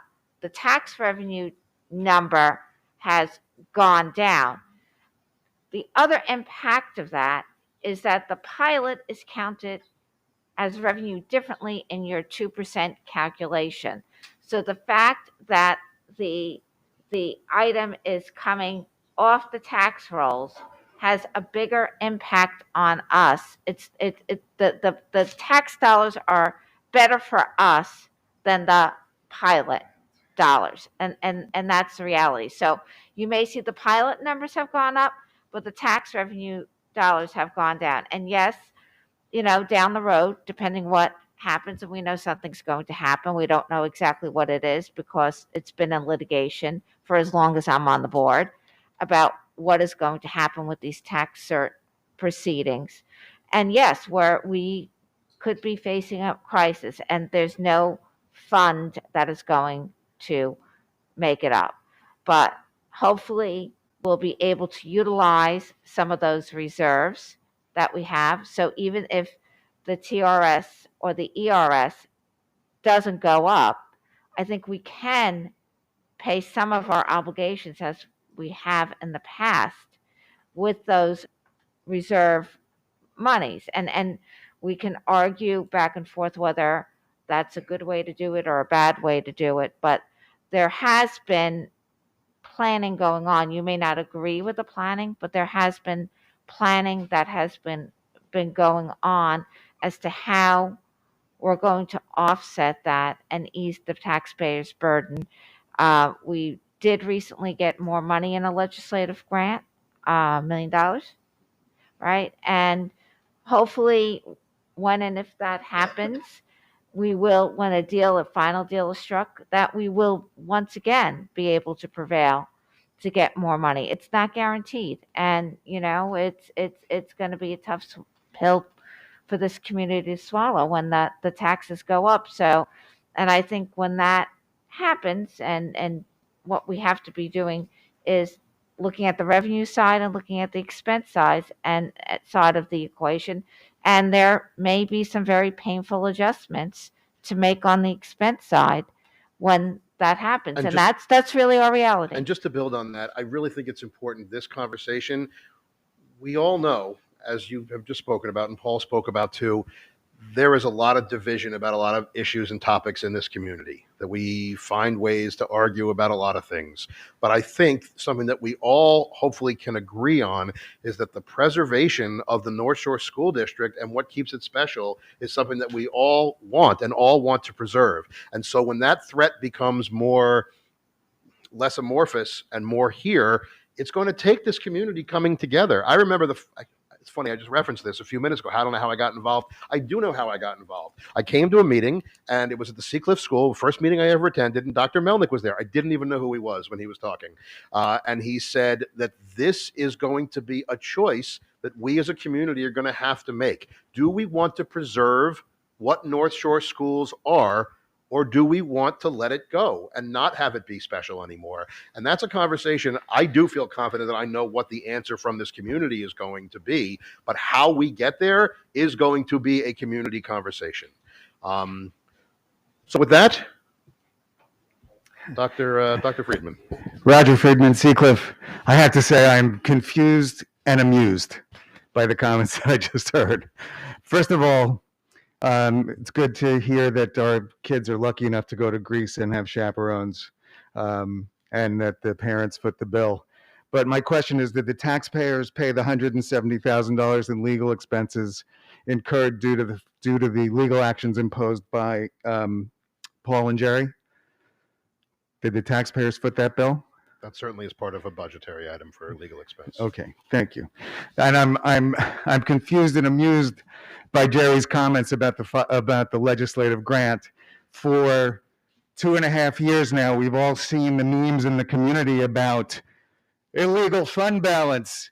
The unrestricted reserve is 6%. It's supposed to be 4%. North Shore is breaking the law because you guys had no place to put that fund balance, that legislative grant legally. And now he's complaining that you were using that money to offset the tax levy. So you can't have your cake and eat it too. My mind is blown. But the Paul and Jerry negative PR tour will continue, I'm sure. I'm sorry. That just kind of got to me. Anyway, I wanted to just say congrats to all the student awardees and the faculty awardees. Congrats to North Shore High School for being a blue ribbon school. Dr. Dolan, I commend you for listening to the community input on the concerts and potentially working towards some kind of compromise on those. And also the academic achievements noted by Dr. Z, fabulous. I just want to say that this reflects a concerted effort and the concerted effort and dedication by everybody in this building and all the buildings from the top down, faculty, and we appreciate it in the district very much. Just want to make sure I'm covering everything. I just also want to say, I mean, I wasn't going to comment until I heard the last two public comments, and it's just so easy to throw out an accusation, and we've just seen that so much in the political discourse in our country right now, and it's so unnecessary in this community because we have a board that answers questions. We have an administration that has financials on the website. We don't need to do this kind of thing here, and it's not good for anybody. The results of our schools speak for themselves. What our students get to achieve here and the experiences they get to have speak for themselves. We don't need that. What we need is, if you have an honest disagreement about an expense or this program or that program, and you think that we can save $2 or $3 for each taxpayer by cutting it, that's a legitimate conversation. But to come and just cast an accusation and to say that the cost per student is $10,000 too high, ad infinitum, over and over and over again until people start saying, hey, the cost per student, yada, yada, yada. But nobody thinks about what programs that means if you were to actually say, okay, let's cut $10,000 per student. That's $26 million from this budget. So I just want to say I'm kind of fed up, and actually I'm very fed up, and I hope the community will see what is actually going on here. Thank you very much. Thank you, Roger. Hello, I'm Lauren Grella from Glen Cove. Dr. Dolan, in your opening remarks, you referenced obviously that you're willing to entertain the change in the school concert situation, but then you also said that your decision to make parent-teacher conferences virtual was based on research. And what research was that? Because we're shoulder to shoulder here, and the parent-teacher conferences are one-on-one. Right. So I feel like if there was ever a time to bring us back in safely, a one-on-one 15-minute conversation, I mean, checks all the boxes. I said that I researched. I did not mean to imply that I've been doing a dissertation on this or anything. all I meant by research was that I've asked some questions, I've met with people, I've discussed it with principals, administrators. I did not mean to But not the imply- parents. I've certainly heard from a lot of parents. I Yes, have. after Yes. after the conferences Yes. went virtual, and we were all upset about it. So it's like a little too late. We need to be in the classrooms. The student engagement obsession, which is valid, doesn't come without the parents.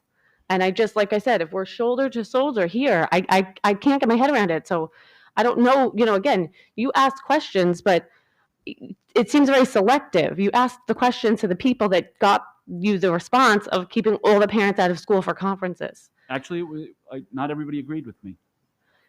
So then how did you arrive at this decision? What was it based on? Based on my judgment that it was the safest alternative, and given the health circumstances, one that I could best guarantee everybody's health. Okay. In terms of the concerts, again, I appreciate you revisiting it. I can say, just to speak for my fourth grader who complains about getting up every Wednesday for band practice, he feels it's pointless if we can't come see him. He's like, who's going to sit and watch it on the computer? It's so stupid. Fine. He says everything is stupid, of course. So that's a joke. But I urge you on behalf of our kids, because yes, it's important to us, but it's important to them. I think learning an instrument in 3rd and 4th grade is a little early. It's a commitment. It's on top of sports, on top of homework, on top of their need to just be a kid for 30 minutes a night.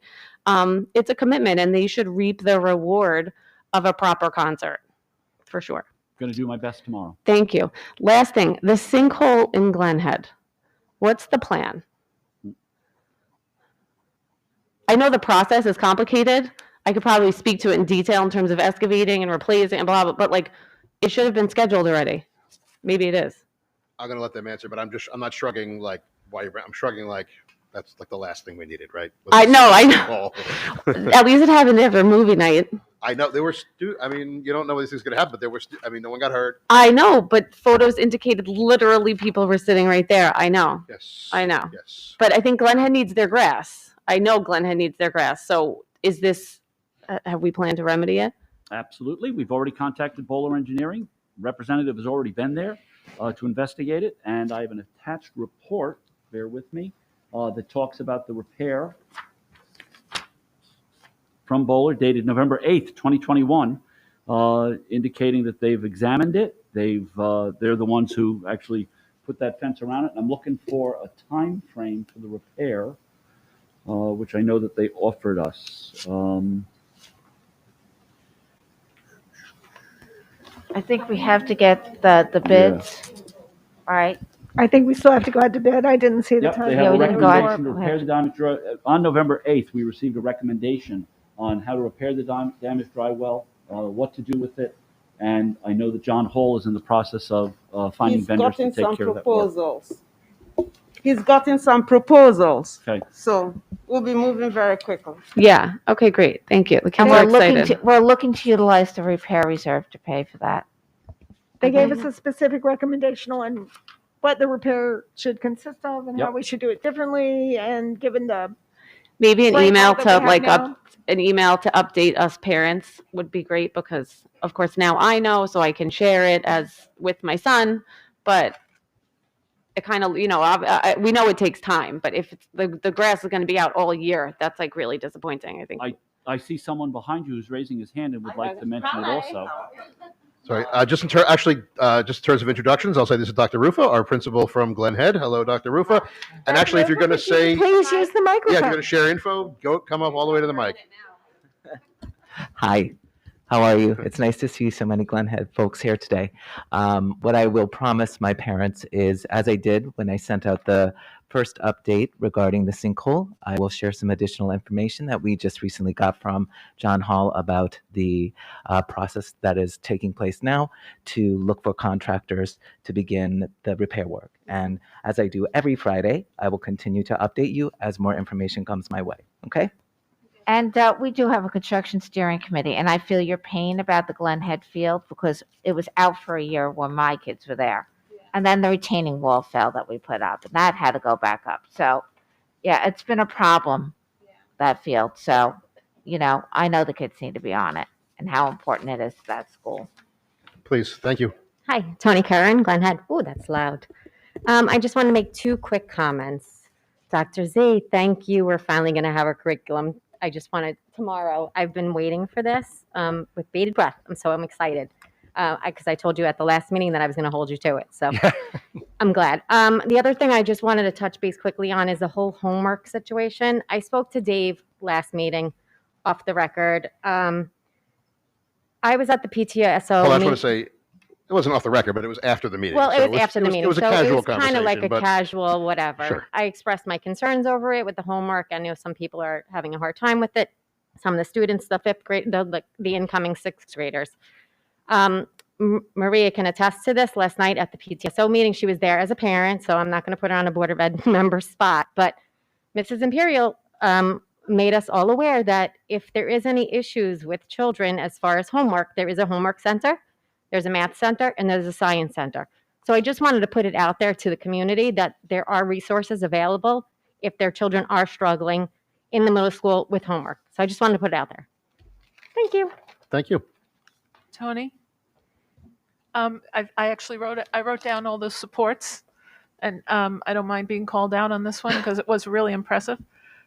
Extra help, working lunch, lunchtime homework, and then you mentioned the homework center, the math center, the science center, every day after school, staffed by special ed and regular ed teachers every day except Monday when they have their building So meetings. efficient you are. Thank you. No, I it's just really- figured that I was the wanted to only- give a little briefing I because ran out of room to I type know little that notes. it's like a little bit of a hot topic right now, and there is so much.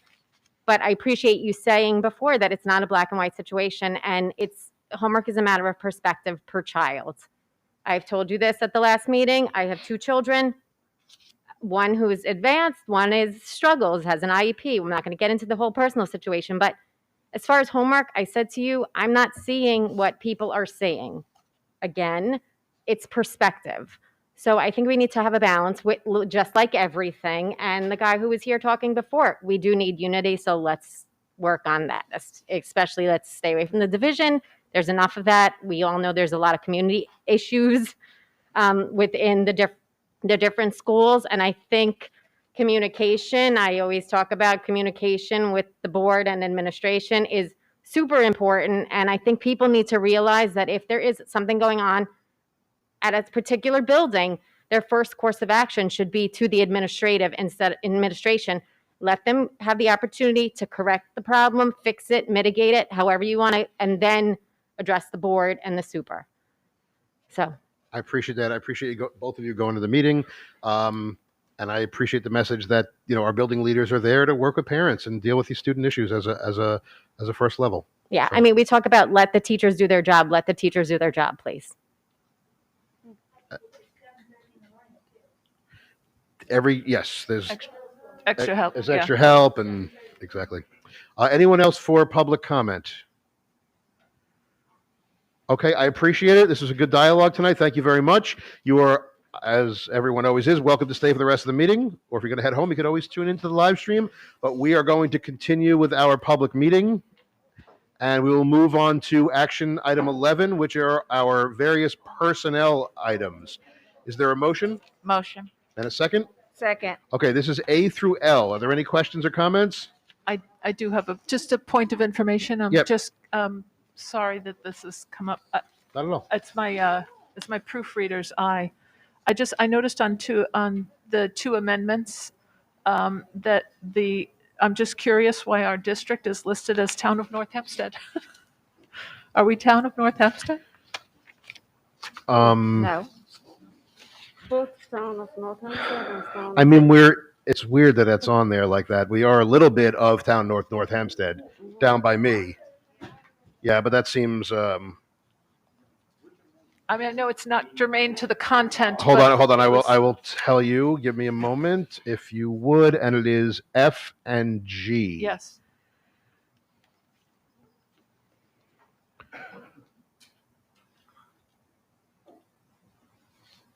I am going to go on the assumption that is a repetition of a line that was included probably Long many time iterations ago. of this ago. These are documents that were prepared by council, and I could certainly remind that they always know how to find us. I know that. I will enlighten them and make sure that. I just thought it was so strange. I Yeah. had to ask. I'll just add one other thing. Good eye. Seventh Amendment to the Employment Agreement, on both of them, agreement spelled incorrectly. And Board of Education's also spelled incorrectly. Okay. On the agreement. Yeah. Thank goodness I've already owned up to the fact that these were prepared by council. That is disappointing. I see that up at the top. The Board of Education looks like it was just a zero that snuck in between the I and the O, but still, that's a mistake, clearly a typo. Yeah. And shouldn't Okay. be there. But agreement Yep. has two G's. Yeah. So I would like to suggest that we approve these subject to council review of these non-content adjustments. And I'm confident the individuals will be happy to sign them again. Okay. Any other questions or comments? Thank you all for the good catches. Yeah. Okay, all in favor of action item 11, say aye. Aye. Aye, thank you. And apologies here. Action 12, which is acceptance of the independent audit reports that we went over tonight and were live streamed and we saw. Is there a motion? Motion. And a second I heard as well. Any questions or comments? All in favor? Aye. Aye, thank you. Action 13, which is budget transfers. Is there a motion? Motion. And a second? Second. Okay, any questions or comments on this publicly available content? All in favor? Aye. Aye. Action 14, the appointment of the Legislative Action Chair, James Versace. Is there a motion? Motion. And I heard a second as well. Second. The only question or comment that I have is we had a meeting last night, and I will tell you, I temporarily led the meeting. We'll talk a little bit more about it later. But at some point, James just took over, and I was relieved and impressed. So I was ready to support this wholeheartedly before, but now I'm even more wholeheartedly ready to support it. Any other questions or comments? Thank you to him. Yes, absolute thank you to James and to everyone deserving. All in favor? Aye. Thank you. Action 15, which is a resolution authorizing school leadership to advertise for the position of the superintendent of schools based around the profile that I read aloud earlier in the means that I spoke. Is there a motion? Thank you, Rich. A second? Second. Questions or comments? I have to, whole child should be capital W, capital C. The second to last bullet. That is a specific, Yeah. a specific proper noun? I would say so. But what I really wanted to say is when you read it before, Dave, it sounded really good. Not to be self-congratulatory to all of us, but it sounded good. I will say there are times in my experience in this board where we have spent time on grammatical conversations that I have felt ready to be unhappy with. I thought this was a very productive conversation we have. It sounded good. We had. So thank you. Thank you. Any other questions or comments? Okay, all in favor? Aye. Aye. Okay, on action 16, I'm going to ask for a motion, and then we have to make an amendment to the motion. So first, I will ask a motion to open discussion on action items 16A and B. Motion. And a second? Second. Okay, I would now like to make a motion to table 16B, which is not fully ready for approval yet.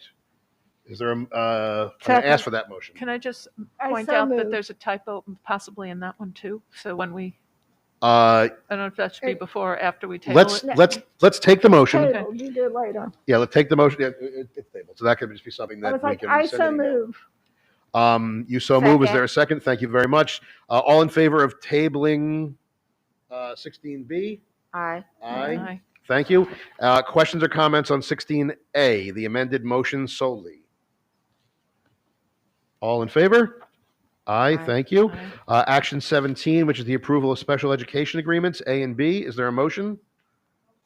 Thank you. And a second? Thank you, Trustee Galati. Any questions or comments? Give me a second, please. Sure, of course. Just wanted to ask a question about 17B.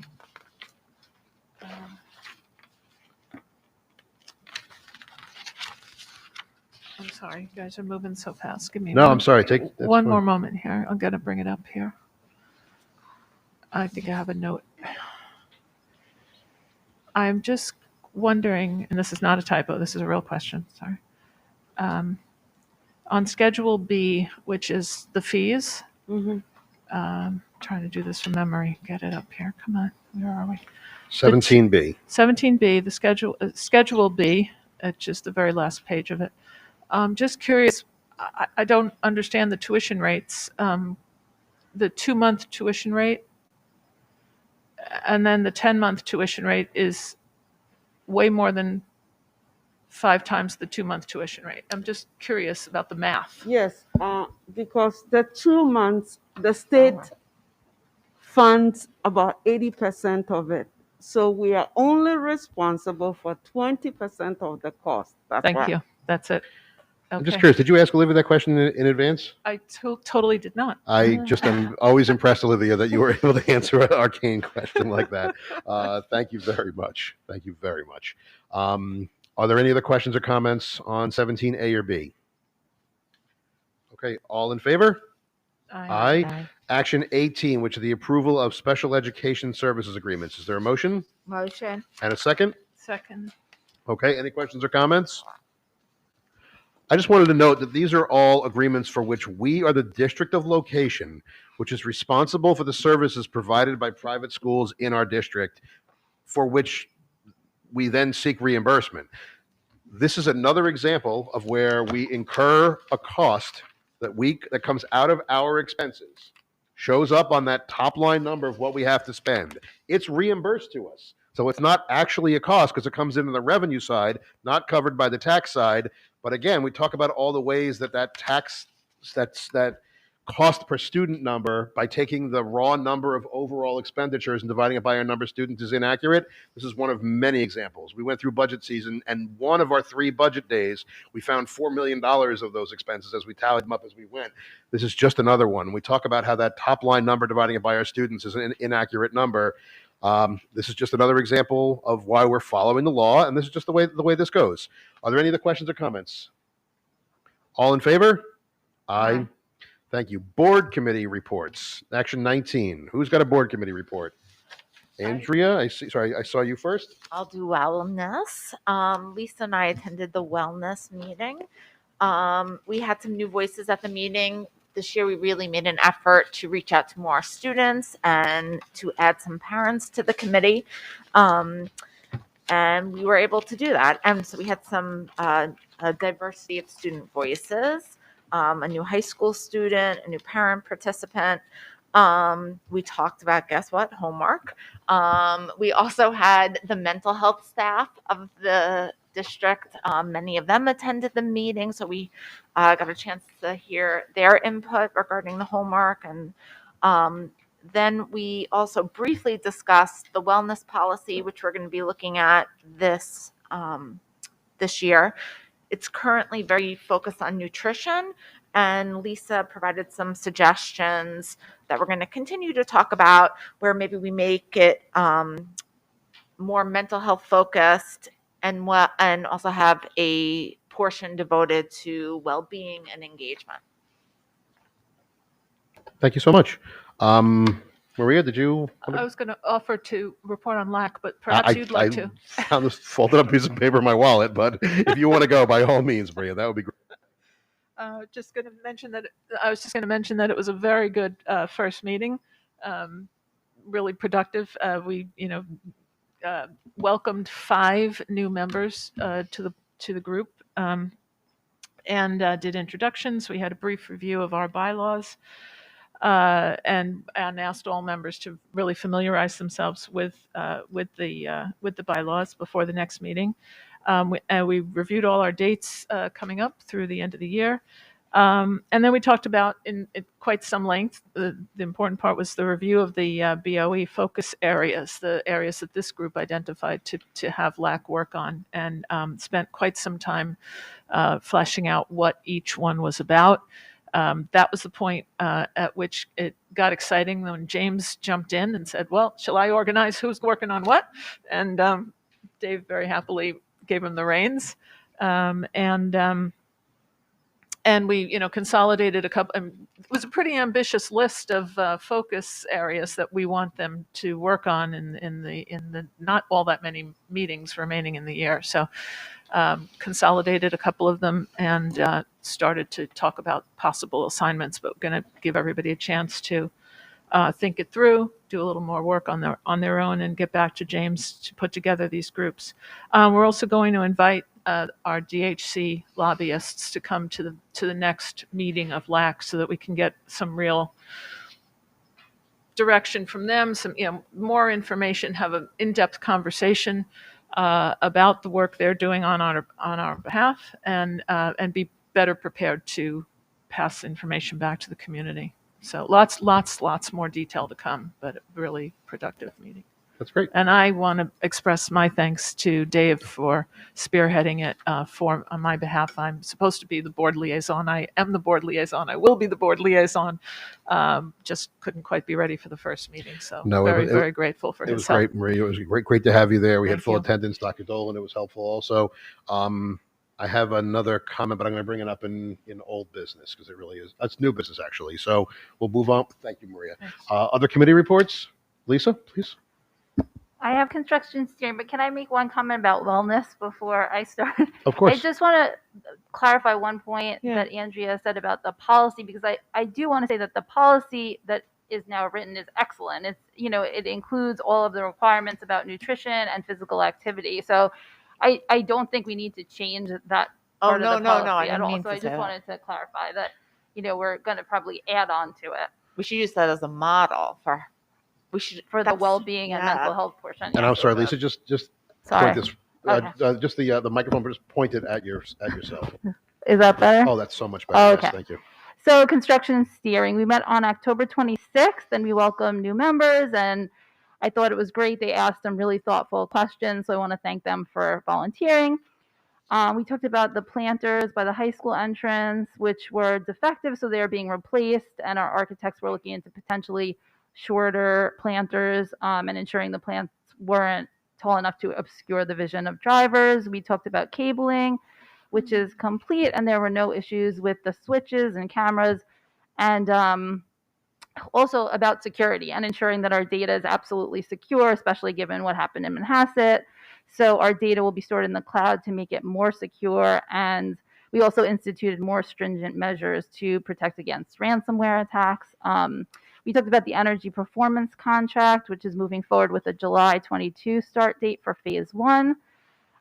We talked about the balancing and testing report, which is complete, of the evaluation of our ventilation systems, and also the HEPA and UV study being completed for all of our large spaces. We also talked about Glenwood Landing storage space recommendations and changing the existing plans to be more functional. Foul ball netting timeline is this winter with nets up by March of 2022. And we also talked about asking if our tents can be up for longer because they're being utilized so much. And lastly, we talked about the traffic study to look into the best location for the electronic sign. Can I ask a couple of questions of construction because it overlapped with safety? Sure, please.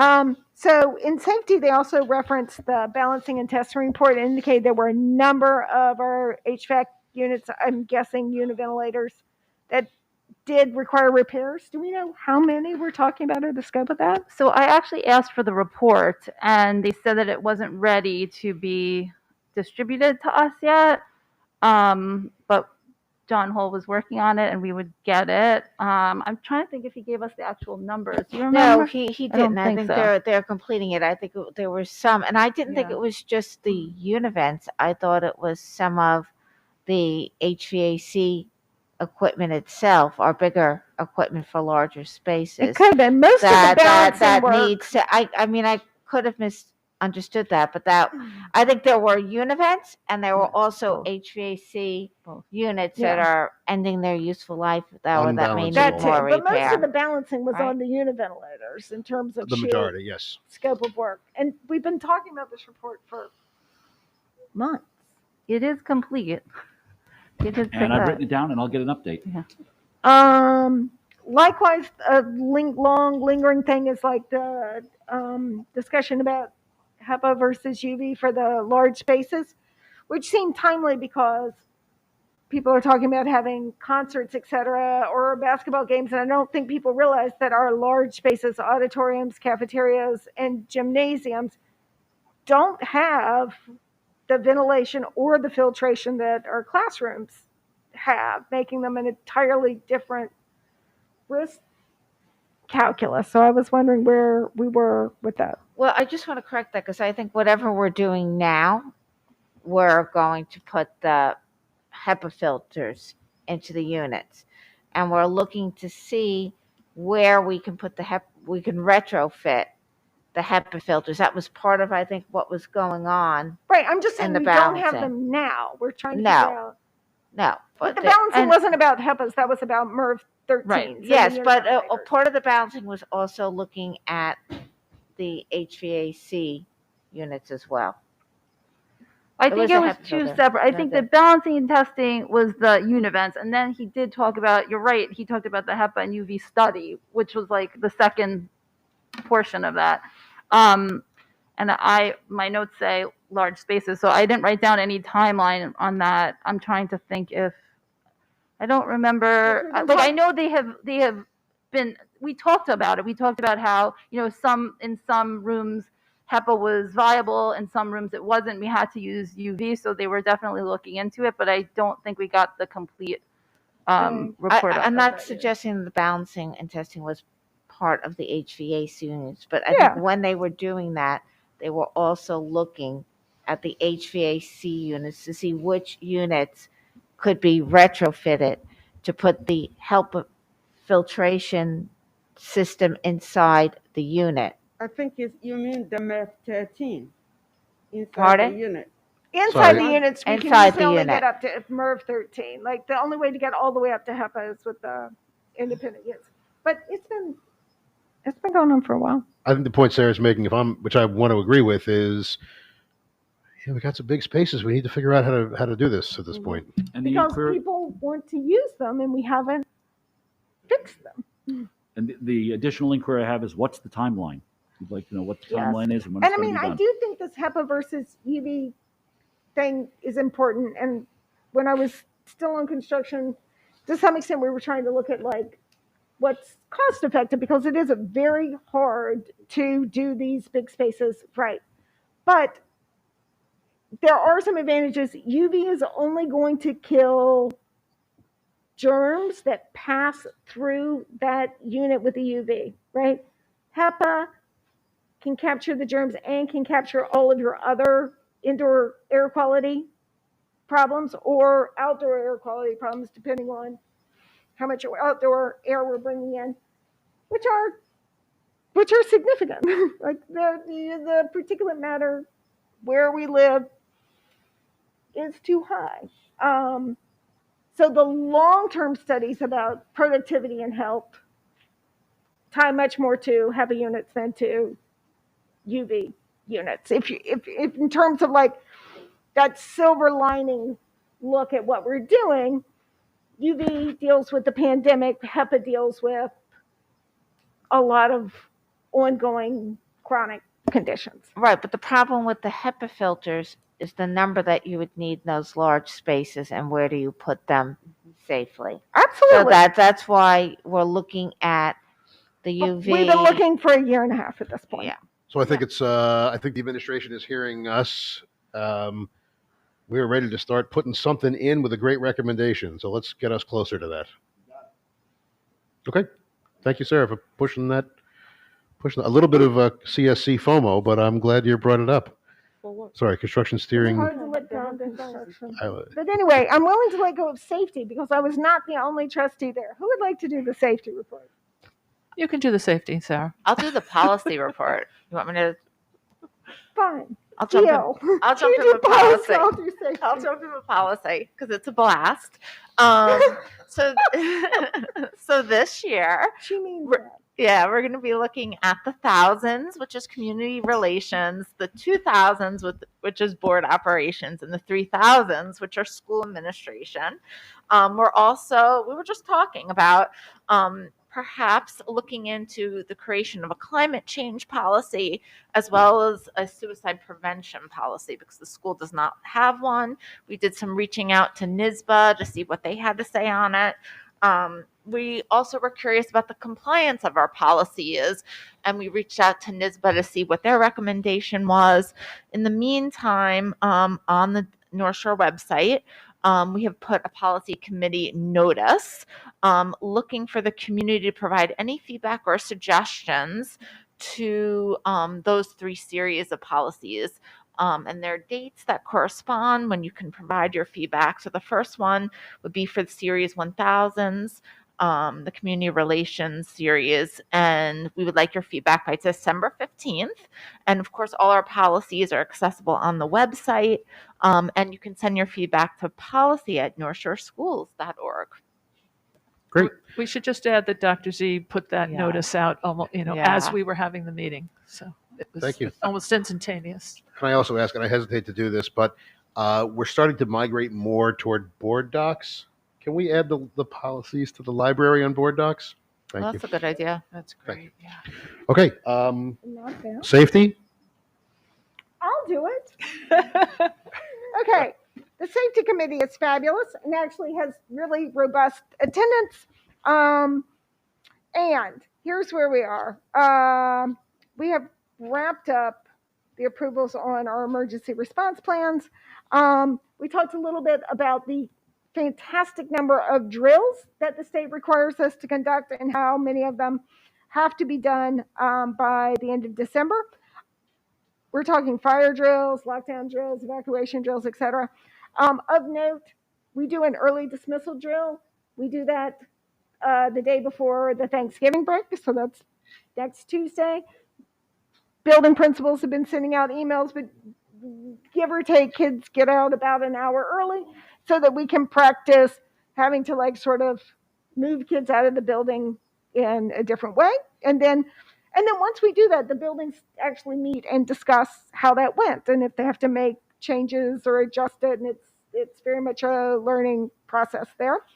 They also have had discussions recently about making sure buildings know what they would do in the case of a tornado. If you saw Newsday's fantastic cover about the 4 tornadoes that, well, I heard 5? 6. Was it 5? I heard that. I heard they went up to I don't- 6. There they were up to 6. I did hear that on the news. I was shopping. There were deals to be had. So this is so Credit card was a there's enough tornado. confusion in the community when our cell phones go off saying take cover immediately. So we had to make sure we're trying to make sure our school buildings really do know what to do, not just in theory. We discussed the fantastic amount of training employees are required to undergo each year and where we are with that. We've switched to online training. We've been doing some significant training this year on food allergies. The cafeteria workers were involved, but also they extended that to bus drivers, aides, monitors, and some other group because we have some very severe, life-threatening food allergies in students in our district. We talk a little bit about construction, but I think that's been covered. The district is now complying with the state mandate that the employees be vaccinated or be tested weekly, so that's in place and that's happening. The district is also going to offer flu shots to staff should they wish to have one. We will make it convenient and easy for them to get it if they would like to get one. And likewise, we're trying to encourage people to be safe and conscious of their holiday travels and gatherings so that we can continue with what's been really a very fantastic and safe year. Let's see. We're still working on a lot of ventilation issues.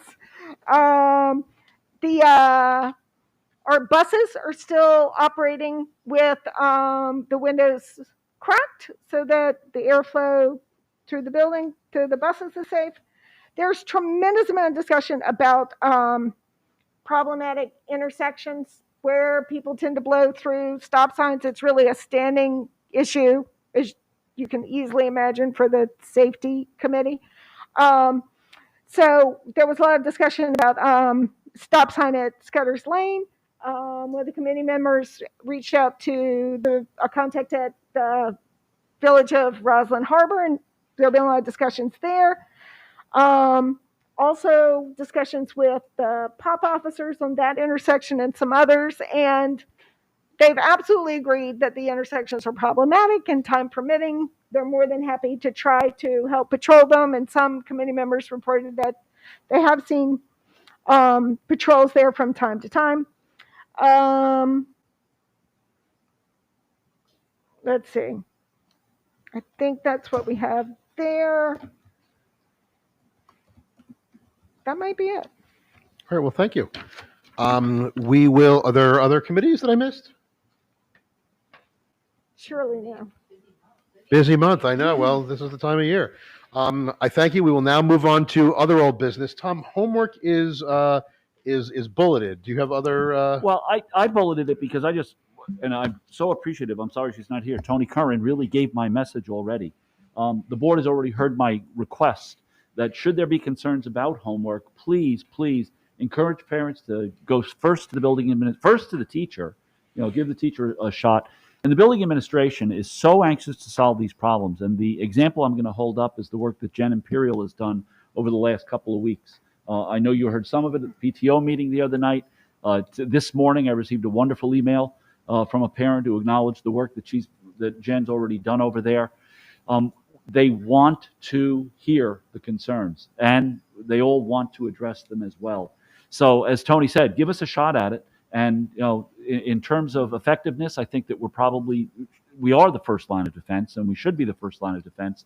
And we will report back to the board what we hear from the community. And as we need to adjust or amend policies, we know that has to go through the board. So I'd also like to thank Chris. He's done a lot of work already on this, and in the recent boardgram, a lot of data on what homework looks like around here. So I wanted to assure the board and the community we're taking it very seriously. We hear the concerns, and we want to be held responsible for it. So that was why I included it as a separate bullet item. I wanted to kind of own that. Much appreciated. I think it came up a lot tonight, and it fed into that. So thank you. Is there other old business that trustees have? I just want to add, Marianne, it's just about this. Do you mind if I? No, go right ahead. So I also had a note.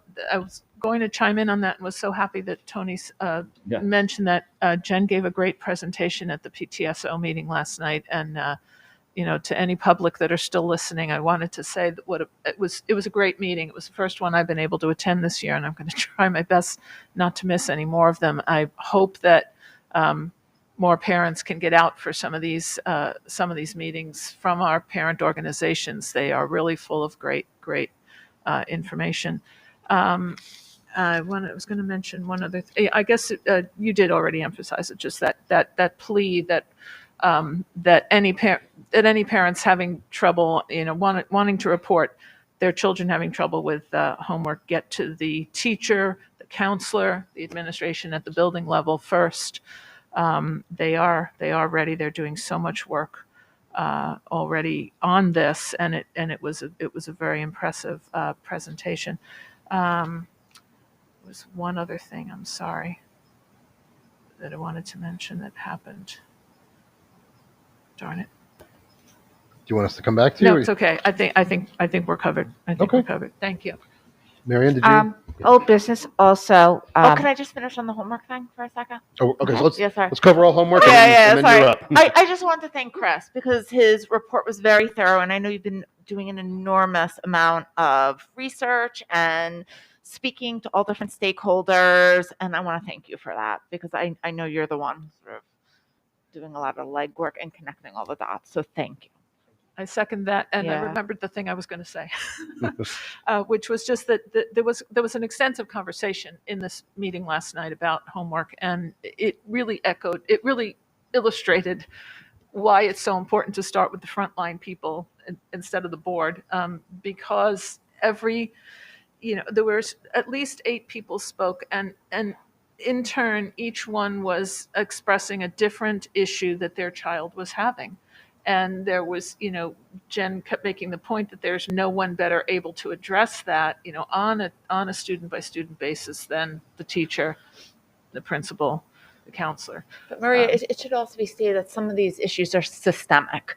And, in the wellness committee, we had a member of the mental health staff in the middle school speak to how the issue of sixth grade homework being a 15-year problem. So, that isn't a case by case student basis, right? So every student has their own individual issues about why it might be difficult or why it might be easy, but there is a greater systemic problem going on. And we have data for years that demonstrate that. So I am really happy because I do sort of notice a difference since we've been having these conversations, and the meaningfulness of the homework and the appropriateness of the homework. And we certainly have been successful on the elementary school level. And I'm very optimistic that going forward, we're going to be able to be just as successful at the middle school level and eventually at the high school She level. spoke about Yeah. what they're trying to do, echoing, Yeah. Dr. Z's incredible report that really, bulleted perfectly the things that are seen as the areas where we can improve in this. And she talked about that they have been working on this, obviously since before some of these most recent complaints have come in. And also, as parents move into the district, right, they're benefiting from all the work that we've done. Absolutely. To make homework appropriate. So the new elementary school parents, right, they only know what has been in the last couple of years since they've arrived. They don't have the history of what it used to look like when our children were young in elementary school and had an hour of homework in kindergarten. So I think we should be really proud of the work that we've done over the last 6 years. I'm so Yeah. sorry if you misunderstood. Oh, no. Completely couldn't agree But just with to you confirm, more. of course, the policies are not changing. It's all about Yeah. Of course, the adherence to the policy, Yeah. of course. Okay, good. Homework, other Okay, homework? old business. Go ahead. I'm also related to the middle school. I think one of the things that came out of Chris's report that we didn't highlight is that the middle school was one of 6 middle schools that was open during the pandemic for full-time instruction. Yep. And I think the scores that we saw are a direct reflection of the dedication of our administrators, our staff, in doing the impossible in reopening the middle school to full-time instruction. Like I said, one of 6 middle schools to do so. And that achievement is not in any way diminished with our prior discussion of the DASA report. I think that was a forward-looking thing, is what lessons we could learn from, what unfortunately was partly due to the structure that was put in place at that time, and that we're remedying that with, training that wasn't available or hadn't been given to school leaders and administrators. But we are forever grateful to our middle school staff, to the faculty, to the administrators, to, Rob Dennis, who's gone, who helped set that up. Brenda Nelson, Chris, I know you worked on it, in creating the ability for our 6 through 8 students to go to attend school every day in person, because there is, as we all know, right, there's nothing better than in-person instruction. Yeah, Marianne, just to second that, if I could. First of all, I appreciate you bringing up an old business when it's supposed to come up.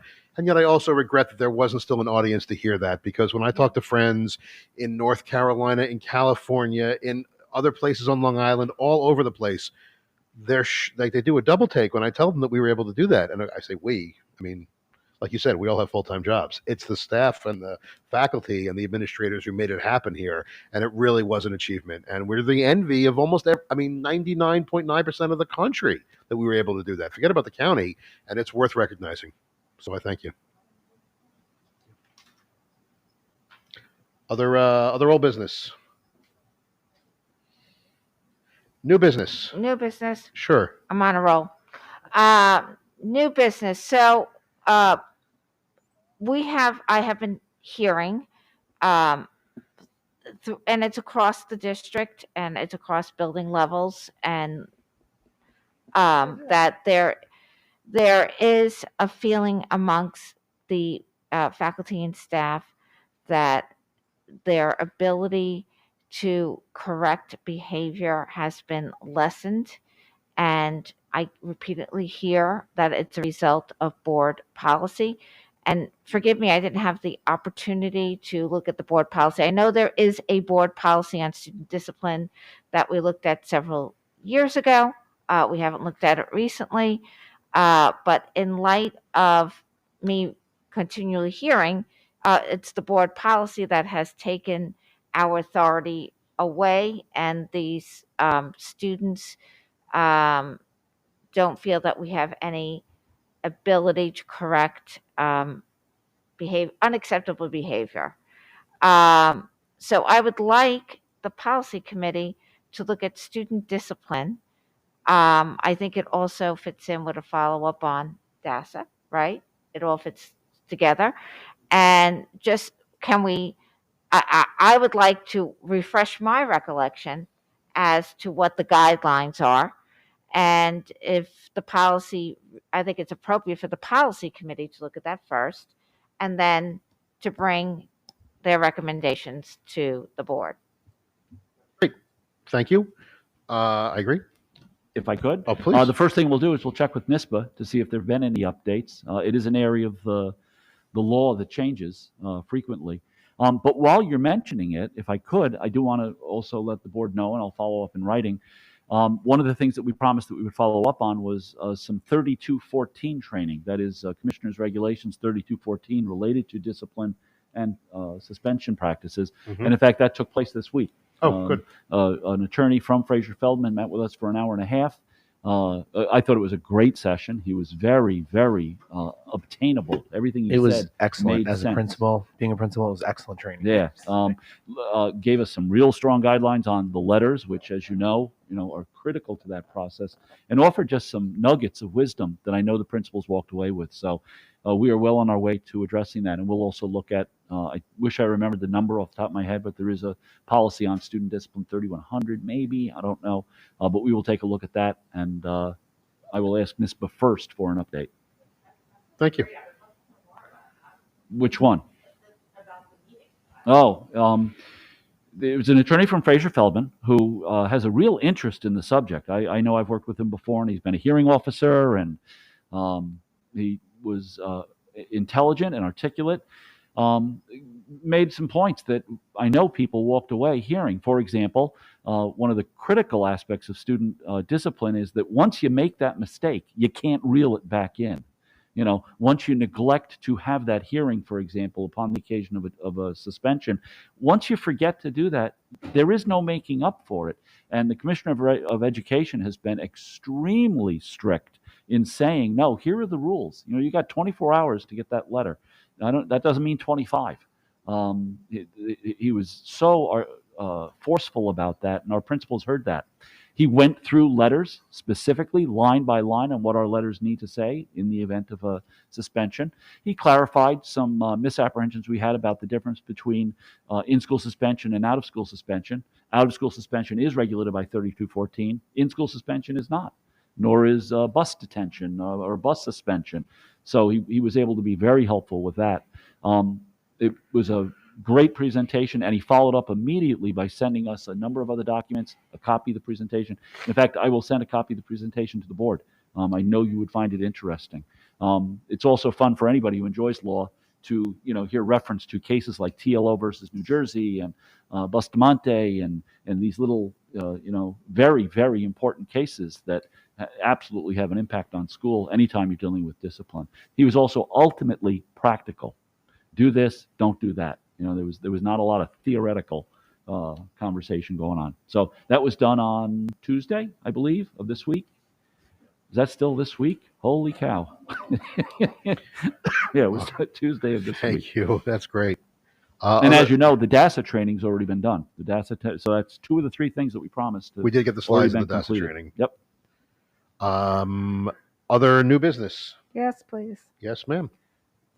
Two things. First of all, I just want to say, I think our website and our social media presence, like the articles that have been in the Herald recently, and the social media presence has been really expanded. Not just that there are more posts, but on Instagram and Twitter. I think it's been terrific. We've just had a lot going on, and the amount of just the volume of stuff that's going out is tremendous, and the quality is terrific. And I assume we have Shelley Newman to thank.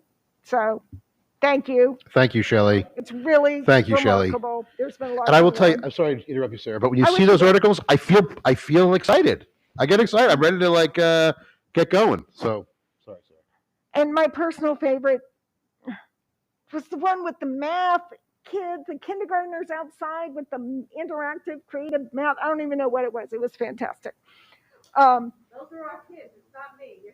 Which Math and movement. Which But is she not wouldn't to have seen it if say not for you. Football's not great, the play's not great, but those kindergartners in the math outside, oh my God, killed me.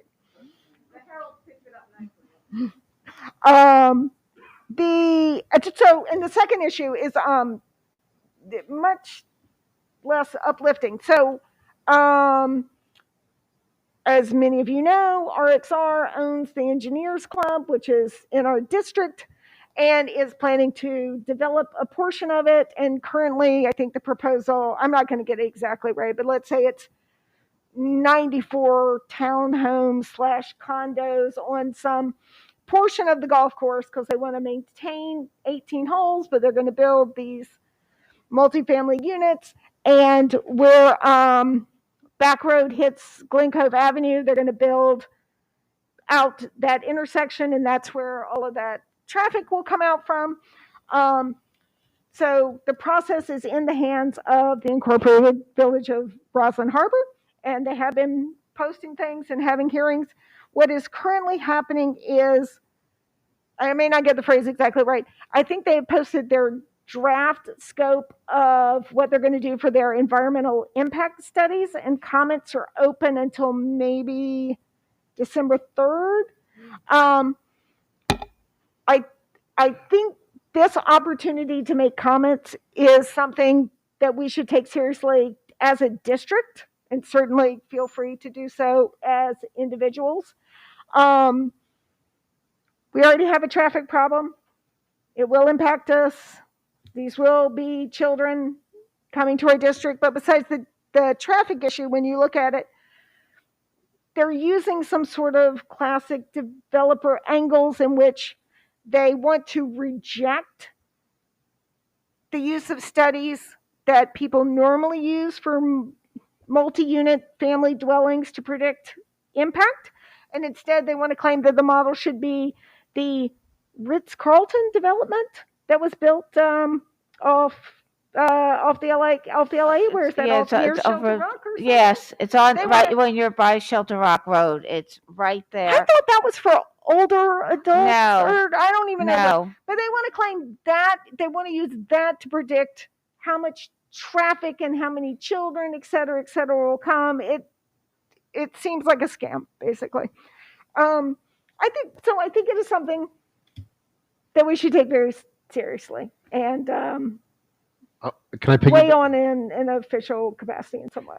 I was going to piggyback because this was my new business as well, and I actually have the draft scope in front of me here.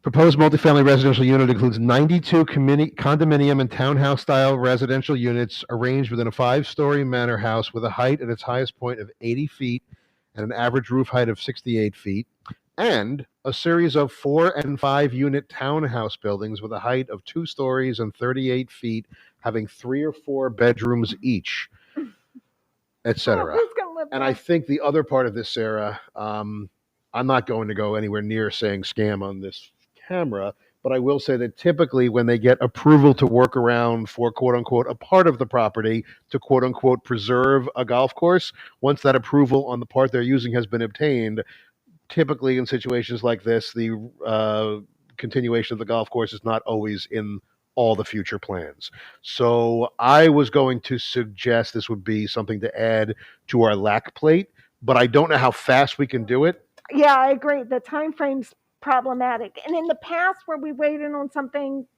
like this, we sometimes do use the lawyers too, right? We used it when they were trying to dodge the environmental assessment when they ramped up the peaking turbines. I would say if you really want to look into it, that would be something to also ask DHC about it. I'm not sure if they're not getting some sort of exemption from the real estates. Like certainly if they were getting, special tax treatment on it, that would certainly impact us much more directly.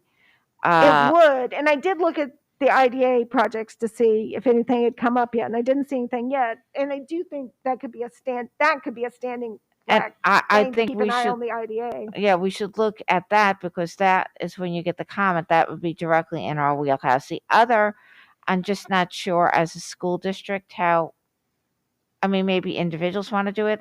I'm not sure as a school district how that impacts us other than we have to plan accordingly for whatever their study is in terms of, our buildings and our ability to accommodate Yeah, that's students. a huge part. But commenting is a official / legal process, right? And so the ability to do a good job in saying there are traffic issues, you're going to make those worse.